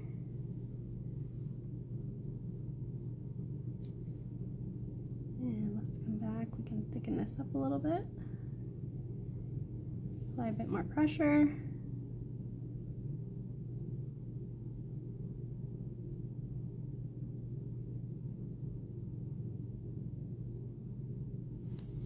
Okay, we're getting there, folks.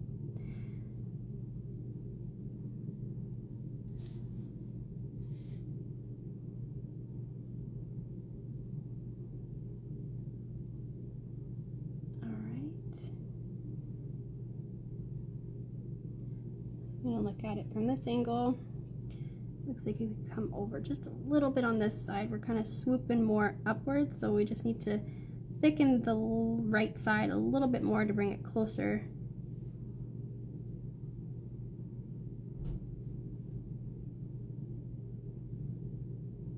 All right.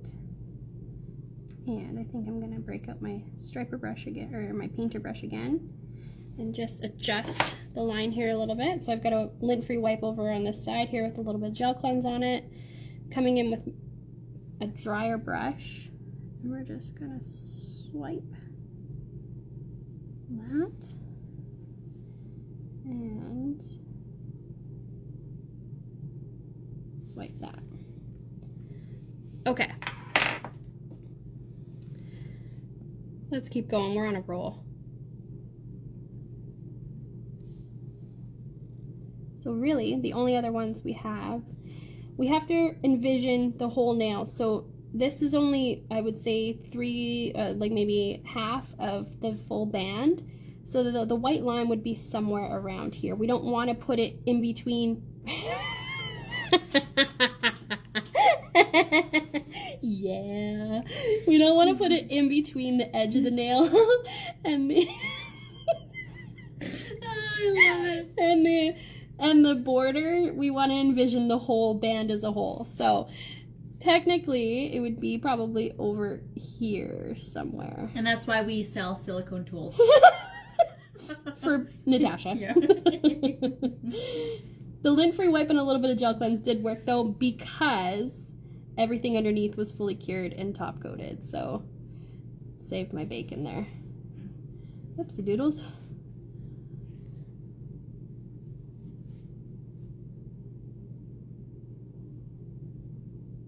Honestly though, is it not refreshing to see somebody mess up?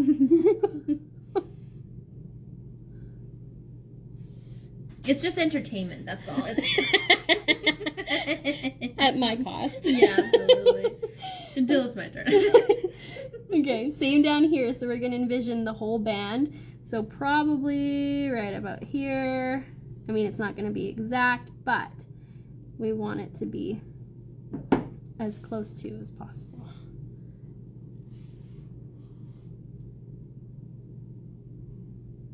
Thicken that up a little bit. Come over this side. Awesome. Let's rotate that.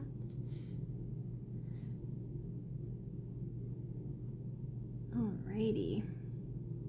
So yes, striper brush and art gel are definitely go hand in hand with this design for the detail work. And really, so looking at this bottom, this is 277, I think, that mint color. There's really not anywhere where I would put the white line going this way because it's pretty much off the nail. So we're happy with that. I think up here I just need to adjust this a little bit. Here we go. It's curving a little bit. Didn't look like it was coming straight out. Okay, let's pop that in the lamp. We're going to cure that. Amazing. Natasha, could you recap on the brushes you've been using for your designs? So, what we've been using today, right from the start? Just so people can see if they're Of course. So, we've got our painter brush. We've got our striper brush. We've got our ombre brush. And then I'm going to be using our petal 2 brush. And I've used the spatula end of our duck paddle, and I'm going to be using the scoop end of our duck paddle as well. So with just these few tools and few shades, we've created a few different designs so far. Yeah, it's good to see how versatile the brushes are for different uses. Exactly. Yeah. Thank you. You're welcome.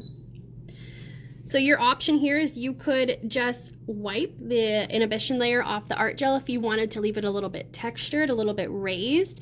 The art gel, once cleansed, will be kind of like a satin finish, which is nice. It's not completely shiny, but it would still be a difference between the matte top coat and then the satin finish of the art gel.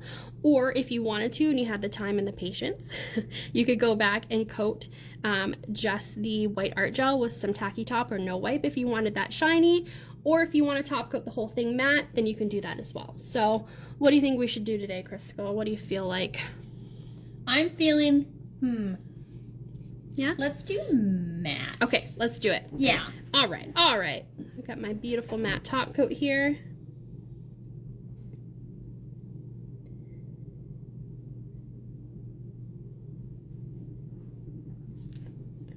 Pick up a little bit more, being a little stingy.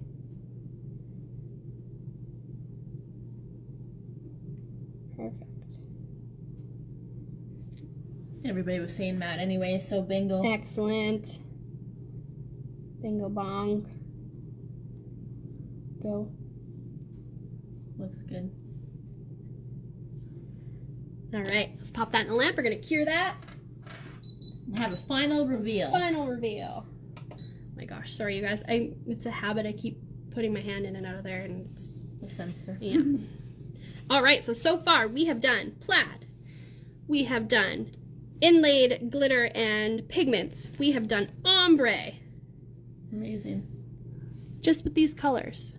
So now we are gonna get ready for some floral. Flowers, Natasha's favorite. I love florals. They're so fun. Did I mention too, I think I forgot, but I have them here. I don't know if it'll pick up on camera, but while this is curing, let's talk about just wearing them, the sorbet colors on their own. So you can see they're semi-sheer, or you can pair it with one number 193, a coat of 193 to make them kind of more candy-like. So more opaque, more semi-sheer. And you could ultimately use white. Absolutely. To make it more opaque. And you know what you can do too? You mix it. You can pair it with like a similar darker shade underneath. Yes. And it really gives it a neat, like it pops it dimensional. It's just, these are so versatile, and you just have to take the time to kind of think of what you could do with them. But we wanted to show you some just quick things today that are simple to execute in the salon. The plaid obviously takes a little bit more time, but if you're working on a client and working back and forth, it would be a lot quicker. Absolutely. And Frida just mentioned, since we were doing the mat, about shaking the bottle. Yes, thank you. So also what I like to do is I'll take my my duck paddle. Let me just take my brush out here. Thank you, Christical. We'll take a clean duck paddle, make sure it's clean of any dust, any residual gel, and you'll just go right in there. You want to really hit the bottom, not hit the bottom, but once you hit the bottom, you really want to work that duck paddle in and around all of the corners of the bottle, because matte does have a matte pigment in it. So over time, the matte pigment can settle, and our matte is matte. So if you're noticing that when it's cured and when you remove the inhibition layer, if it's not completely matte, like you know and love from Ugly Duckling, chances are it needs to be mixed really, really well. And chances are maybe you're not waiting long enough to remove that inhibition layer after curing. So those two tips usually are the winner chicken dinner, and you will love, love, love your matte top coat like you always have from Ugly Duckling. Alrighty, Roo. Let's check on that. Oh yeah, here it is. All done. We removed that inhibition layer. There's our fun pastel plaid. There we go. So I think on this one I may have done 2 coats on each band, but you can see the difference now. So definitely more punchy, more opaque, and then this is softer. So again, versatility. Love it. All right, last but not least, I'm just gonna grab a new tip here. Before, was it okay when I had the glove on, or should I keep the glove off? Is it better? Please. I think it really helped. Okay, no problem. Just don't mind my dry little hand. It's all good. It's all good. It's winter in Canada, okay? Yeah. Come on. Give her a break, people. All right. I was going to say, no one said anything. It's just you. It's just me noticing it. Okay, let's hop on and let's go with our floral. This one is probably the nearest and dearest to my heart. I love this one. So we're going to start off. I'm actually going to use the product right from the bottle. I'm not going to use my palette for all the shades, but we will be using most of the shades. So I'm going to have them all ready on hand. I'm just going to undo them so they're ready to go. Will you be needing this anymore? I don't think so. Thank you so yeah, the white. Okay, fair enough. Thank you though, I appreciate it. All right, sorry you guys, I'm just opening my bottles. And we are going to be doing, so it's almost tie-dye, ombre-ish, almost.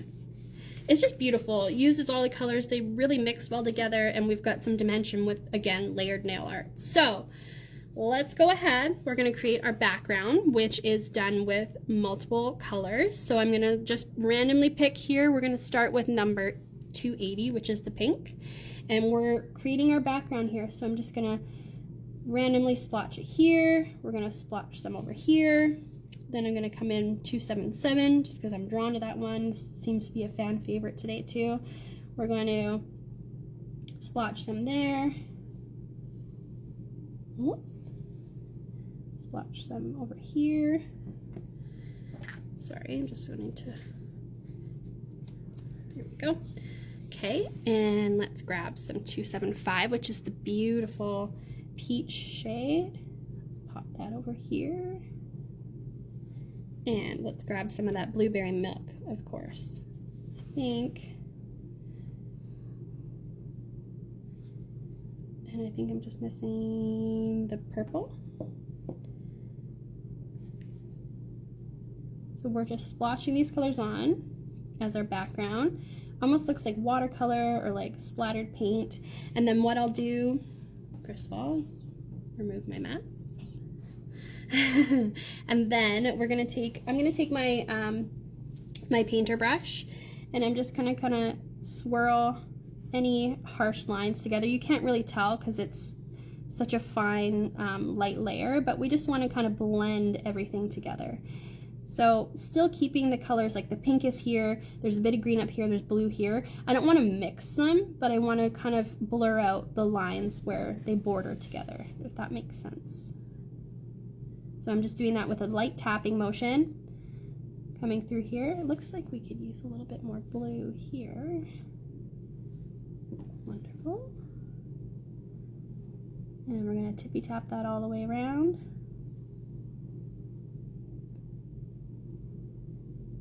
So this is the foundation that we're going to paint our floral design on. So we're laying this base layer down with all these colors. You don't have to use all the colors, you can just use a couple. And try and get it as smooth as possible, because just from tapping through there may be some little divots or higher points, so just try and work that product as smooth as possible. And we're going to pop that in for a cure. Okay, pop that in, we're going to cure that, and then we're going to get our Petal 2 brush and our white art gel ready again. So our white art gel we should already have in our palette, and then we are going to grab our Petal 2 brush.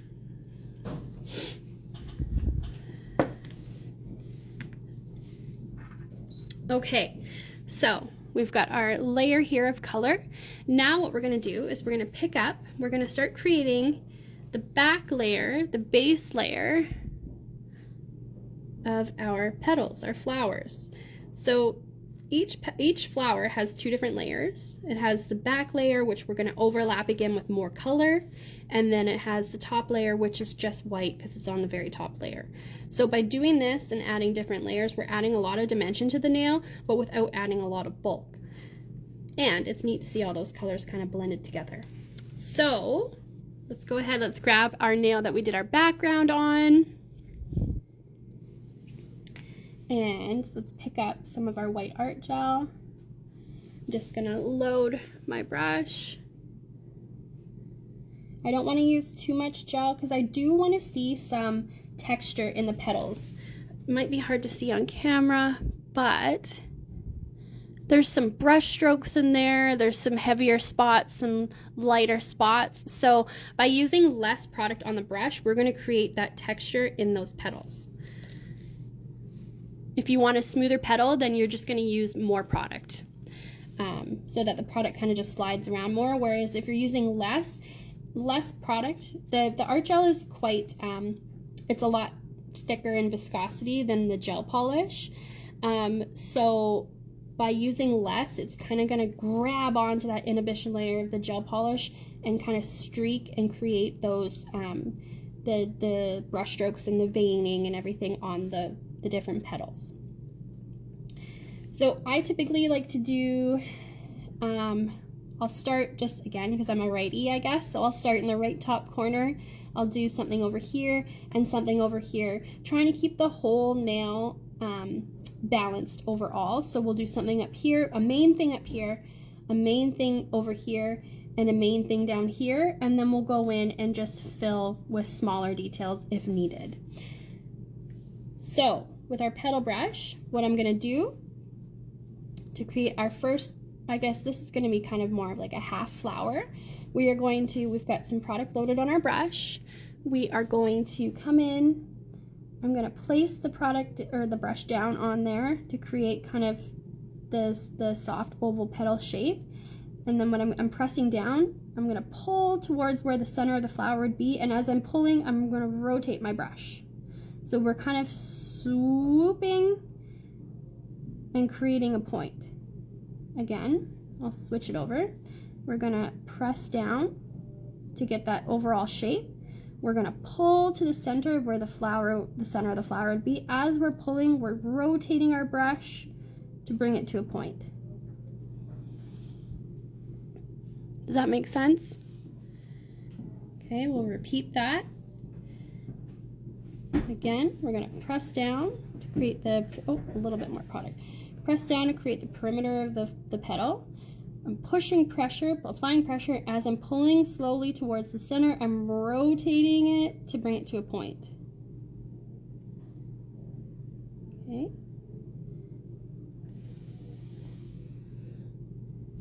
All right. Let's go here. Now we're gonna do, so this is our base layer of our flower, our petals. We're gonna add another layer of color over top, and then we're gonna add more petals on top. So these open spaces will not be open at the very end. Just for now, we're leaving a little bit of a gap. So let's do a bigger flower over here. So I'm gonna really apply pressure to fan out that brush. We can wiggle it a little bit, and we're gonna pull towards where the center would be. As I'm pulling, I'm rotating my brush and pulling it to a point. Okay, again, applying pressure. As you pull to the center, you rotate to bring it to a point. Same thing here. Apply pressure. As you pull, we're rotating to bring the brush to a point. Let's go here. We'll do a shorter little petal. So press, pull, rotate. And then there's a gap here. So let's just add a little bit of white where there would be petals if this nail continued on down here. So we've got a smaller flower up here. We've got quite a large, I went to town on this one. So let's just maybe add a few little kind of leaf-like shapes here and maybe here, just to fill in. You don't even have to if you don't want to, but I like to just fill in any large areas with just a little bit of something. So I'll take a little bit of product on the brush here, and for the leaves, I kind of like to start with my brush on its side, not flat like we did with the petals, but more on its side. So we'll press the brush down. It kind of bulges it out on the side, and then we'll pull to a point. So we're creating essentially just a smaller petal. You can start off with a little bit more of a point. So I've laid down kind of a line there, then I'll drag down, apply pressure as I'm dragging down, then lighten the pressure as I'm coming to a point to thin that out. Okay, again, we're laying a point down. We're going to come back to that. We're going to drag down, apply pressure, spread that brush out, loosen or lighten pressure as we're coming to the end to bring it to a point. Now see, I had more product on my brush here, so do you see the difference between less product over here, where there's no kind of harsh outlines, it's very soft and airy, and then here I've got a little bit of product pooling. That's because I had more product on my brush. That's okay, but just keep that in mind when you're creating your own design. If you want it light and airy, less product is better.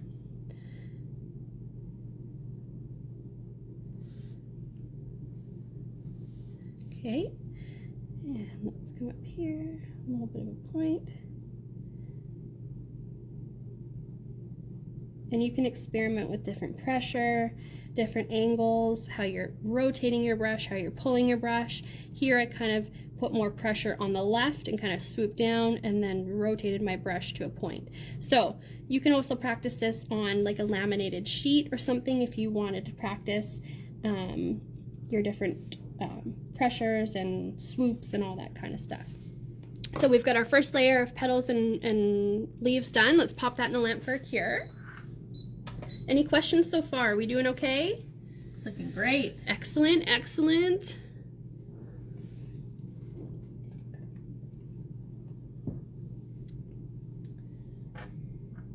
Okay. So we do have petal and petal 2 brushes, and they are my absolute favorite for creating florals. They just make it so simple. Well, it does, and to be honest, just seeing how you did that technique just now is amazing. Yeah. You know what I mean? And it's really like I said, it's all about just figuring out the different pressure, the different way you rotate your brush, how much product you use.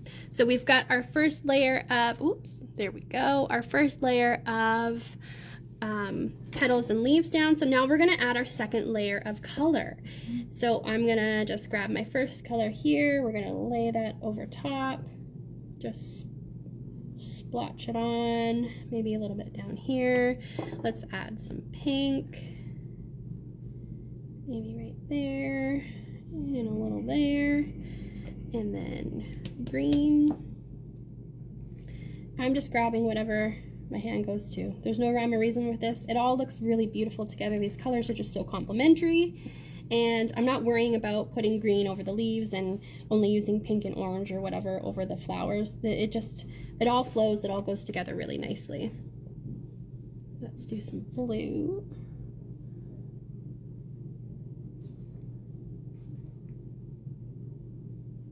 And again, if I get some of my brush from another color, I'm just going to wipe it off on my palette before I put it back in the bottle.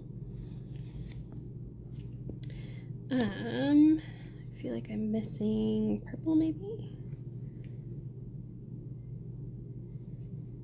We could use a bit more blue, I think. This blue is so pretty.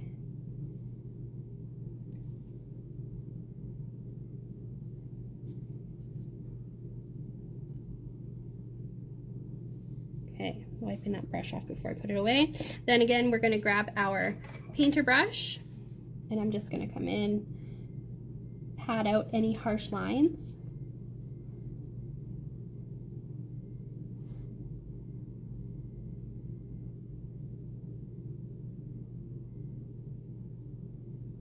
Tap, tap, tap.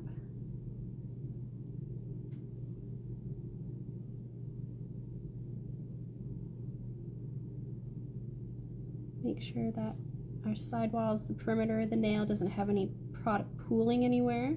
It shouldn't, because we are using these quite thin, but just be mindful of that. Rotate the nail to see if there's any major dips or anywhere. Make sure you'll be able to see if there's an area where you kind of haven't blended the colors. Like I just rotated and I saw a bare space here, so I'm just blending that a little bit. Okay, let's cure that, and then we're going to do another layer of petals. Priscilla says, I love both petal brushes. They make flowers easy-ish. Easy-ish. I love it.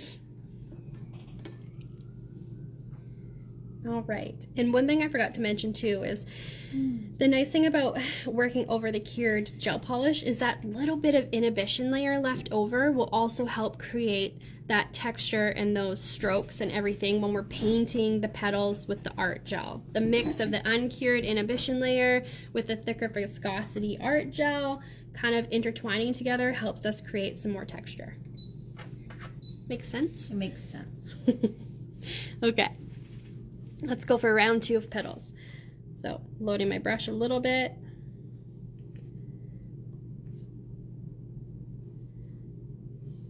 And we are going to place them in between where those gaps are. So we're going to, let's start here. I'm going to press. Might need a little bit more product on my brush. I'm working on a bigger flower. So press, wiggle, you can pull down, rotate.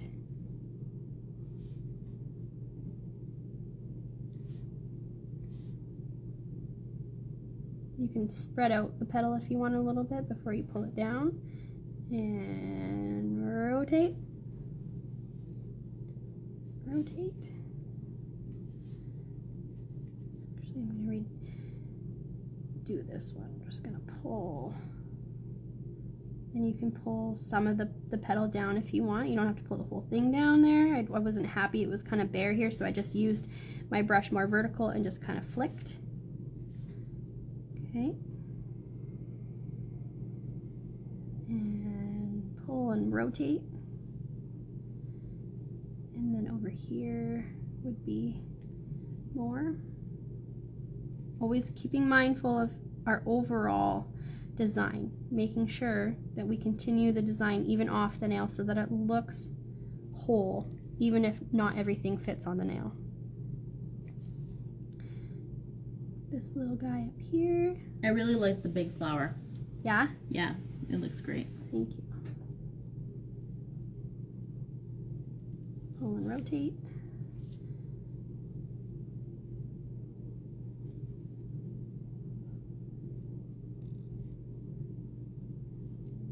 All right, and then here, you could always just, I don't want to fill in too much more space, so maybe we'll just do part of this leaf, just kind of overlap slightly.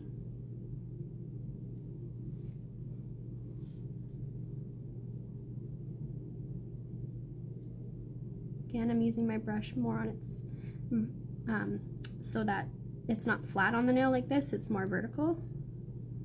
Using this side of the brush more.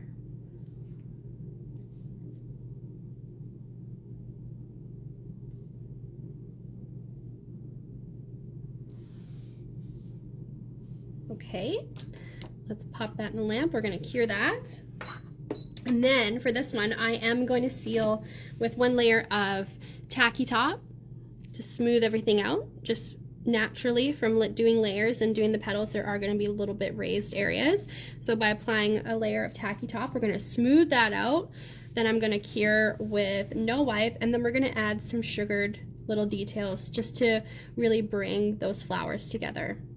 A lot of people find florals really intimidating, but the thing is, what I find is as long as the flowers have some sort of detail in the center and there's some sort of smaller petal-like shapes around, your brain just thinks, okay, that's a flower. It doesn't have to be, oh, that's a rose and that's a daisy and that's a this. A lot of my flowers are just, I just put the brush down and just go. So the biggest thing is to try and not overthink it, which is hard for a lot of people sometimes when they're creating art, but you just gotta let it go. Let it go. I didn't want to take that moment from you. No, you should. I was hoping you would. No, you left me hanging. Okay, so let's apply a layer of tacky top. You could also go in, you could add some fine details with your Detailer 2 brush and some white art gel if you wanted to gently outline just part of the petals or whatever. You could really make this your own and make it as detailed or as kind of free-flowing as you'd like.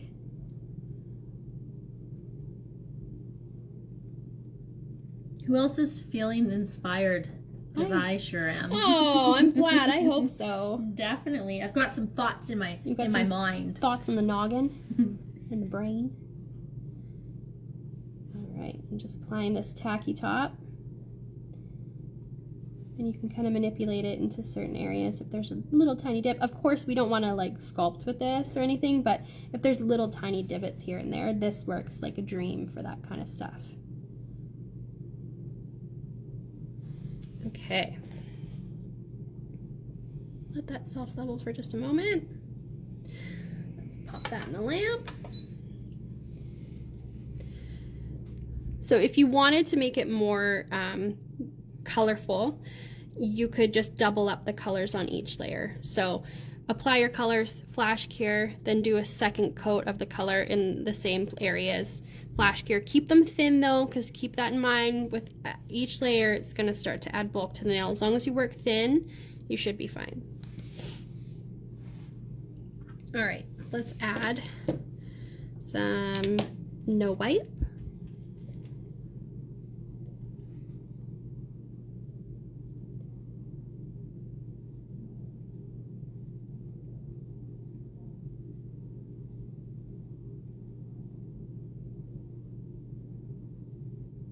And we're going to fully cure this, and then we're going to come back in with some white art gel, and we're going to do some details. So if you have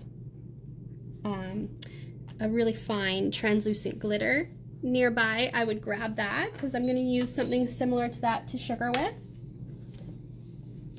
to create the center parts of the flowers.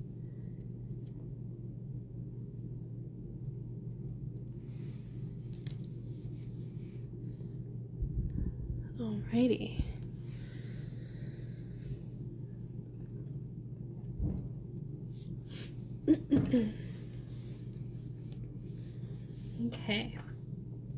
Almost there. I just love how the colors blend so perfectly. They do. They just melt together. They do. It really makes something like this. You're gonna wow your clients with this, and realistically, it's not hard. It's just breaking it down into different steps. It's something that a lot of people could do. Okay, so as I mentioned, I've got just a really, really super fine translucent glitter. So the biggest thing to think of when you are sugaring is to always use a translucent sugaring medium, whether that is clear acrylic or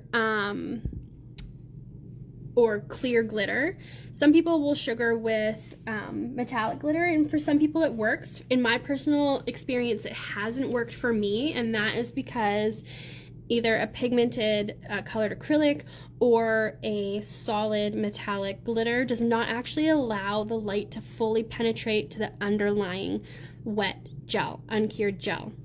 So it may last for a couple hours, it may last for a day, but realistically that underlying product hasn't had enough exposure to the UV or LED light, so it won't be fully cured. And you may have product breakdown, risk of exposing your client to uncured product, etc., etc. So using clear glitter or a clear acrylic powder and then and painting your design with the color that you want it to be is best practice in my opinion. Okie dokie. I'm gonna grab my painter brush, and I've got our palette here still with some white art gel on there. And all we're gonna do, we're gonna pick up a bead of white art gel, and we are literally working in the center here. I'm just gonna splotch a dot down, splotch another one down. No rhyme or reason.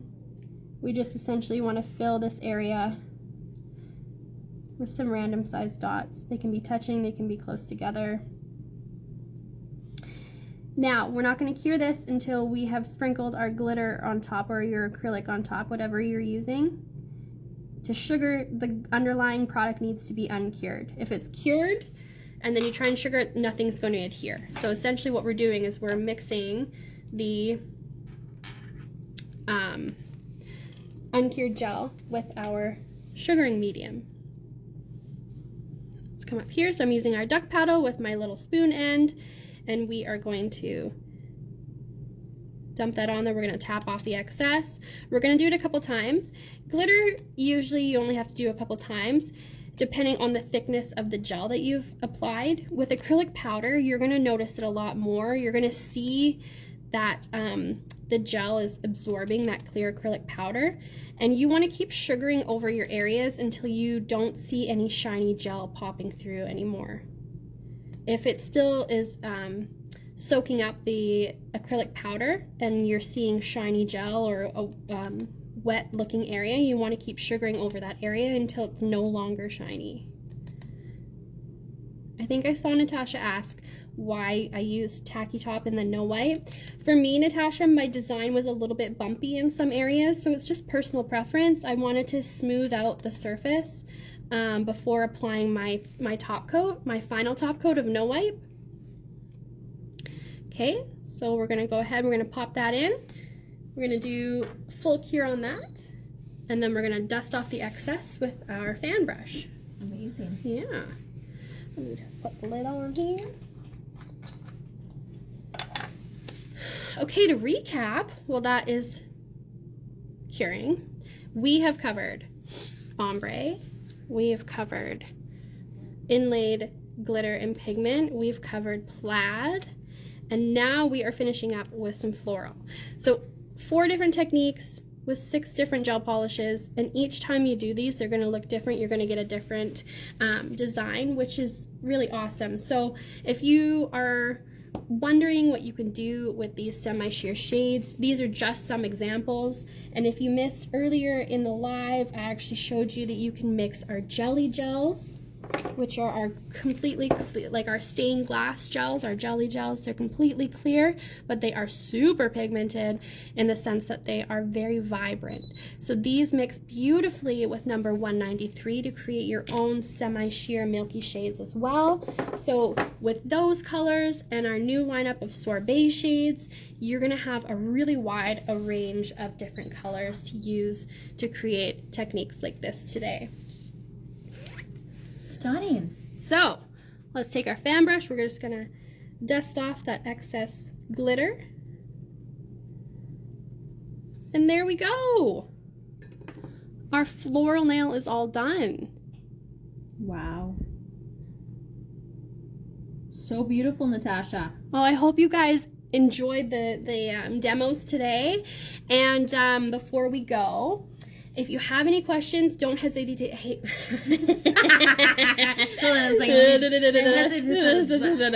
don't hesitate to reach out. We're always happy to help. I'm happy to help. You're able to reach out to us via email at contact@uglyducklingnails.com. You can reach out on Instagram to either Ugly Duckling Nails or myself personally if you have any questions about the techniques I showed you today. Thank you.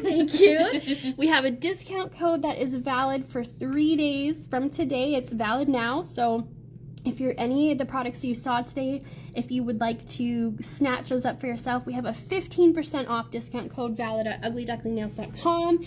And the discount code is my name, Natasha, all capital letters, and 15. So Natasha 15 for your 15% discount. And just a reminder, it's still February, and we are still doing free shipping February. So what a great time to be able to stock up on some of the products we use today, on some of your must-haves. If you haven't tried some of our products, now's a really, really good time to kind of dip your toe in the pond. I love it. What determine that was? Dip your the duck foot? Yeah, it was something very random. But yeah, let's just call it a duck foot. A duck foot. Dip your duck foot in the pond. Come in, the water's fine. I guess with all that said, does anybody have any last minute questions? Just about anything Ugly Duckling related. We're happy to help whenever we can. And for those of you that may have joined later on in the demos, don't even worry. We are going to repost this on our Instagram page as well as our YouTube channel so you can rewatch at your leisure. That is correct. Yeah, but that discount code is only good for the next 3 days, so it expires on the 26th? 25th, sorry. Oh, yeah. I forgot what date it is. 23, 24, 25. Yes, 3 days. And free shipping is good until the end of February.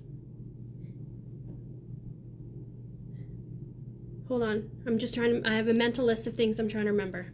So free shipping is applicable to orders within North America. So US and Canada, of course, excluding Hawaii, Alaska, and Cuba. But North American orders, free shipping, bingo bongo, Bob's the uncle. Take advantage of all these discounts. Exactly, folks. Free shipping. Honestly, we're just giving it away. Again, we discussed this last time. It's basically girl math. Yes, it's free. So essentially, you don't pay for shipping. So it's basically your order's free. Shipping is the main cost of the whole order. If shipping's free, everything's free.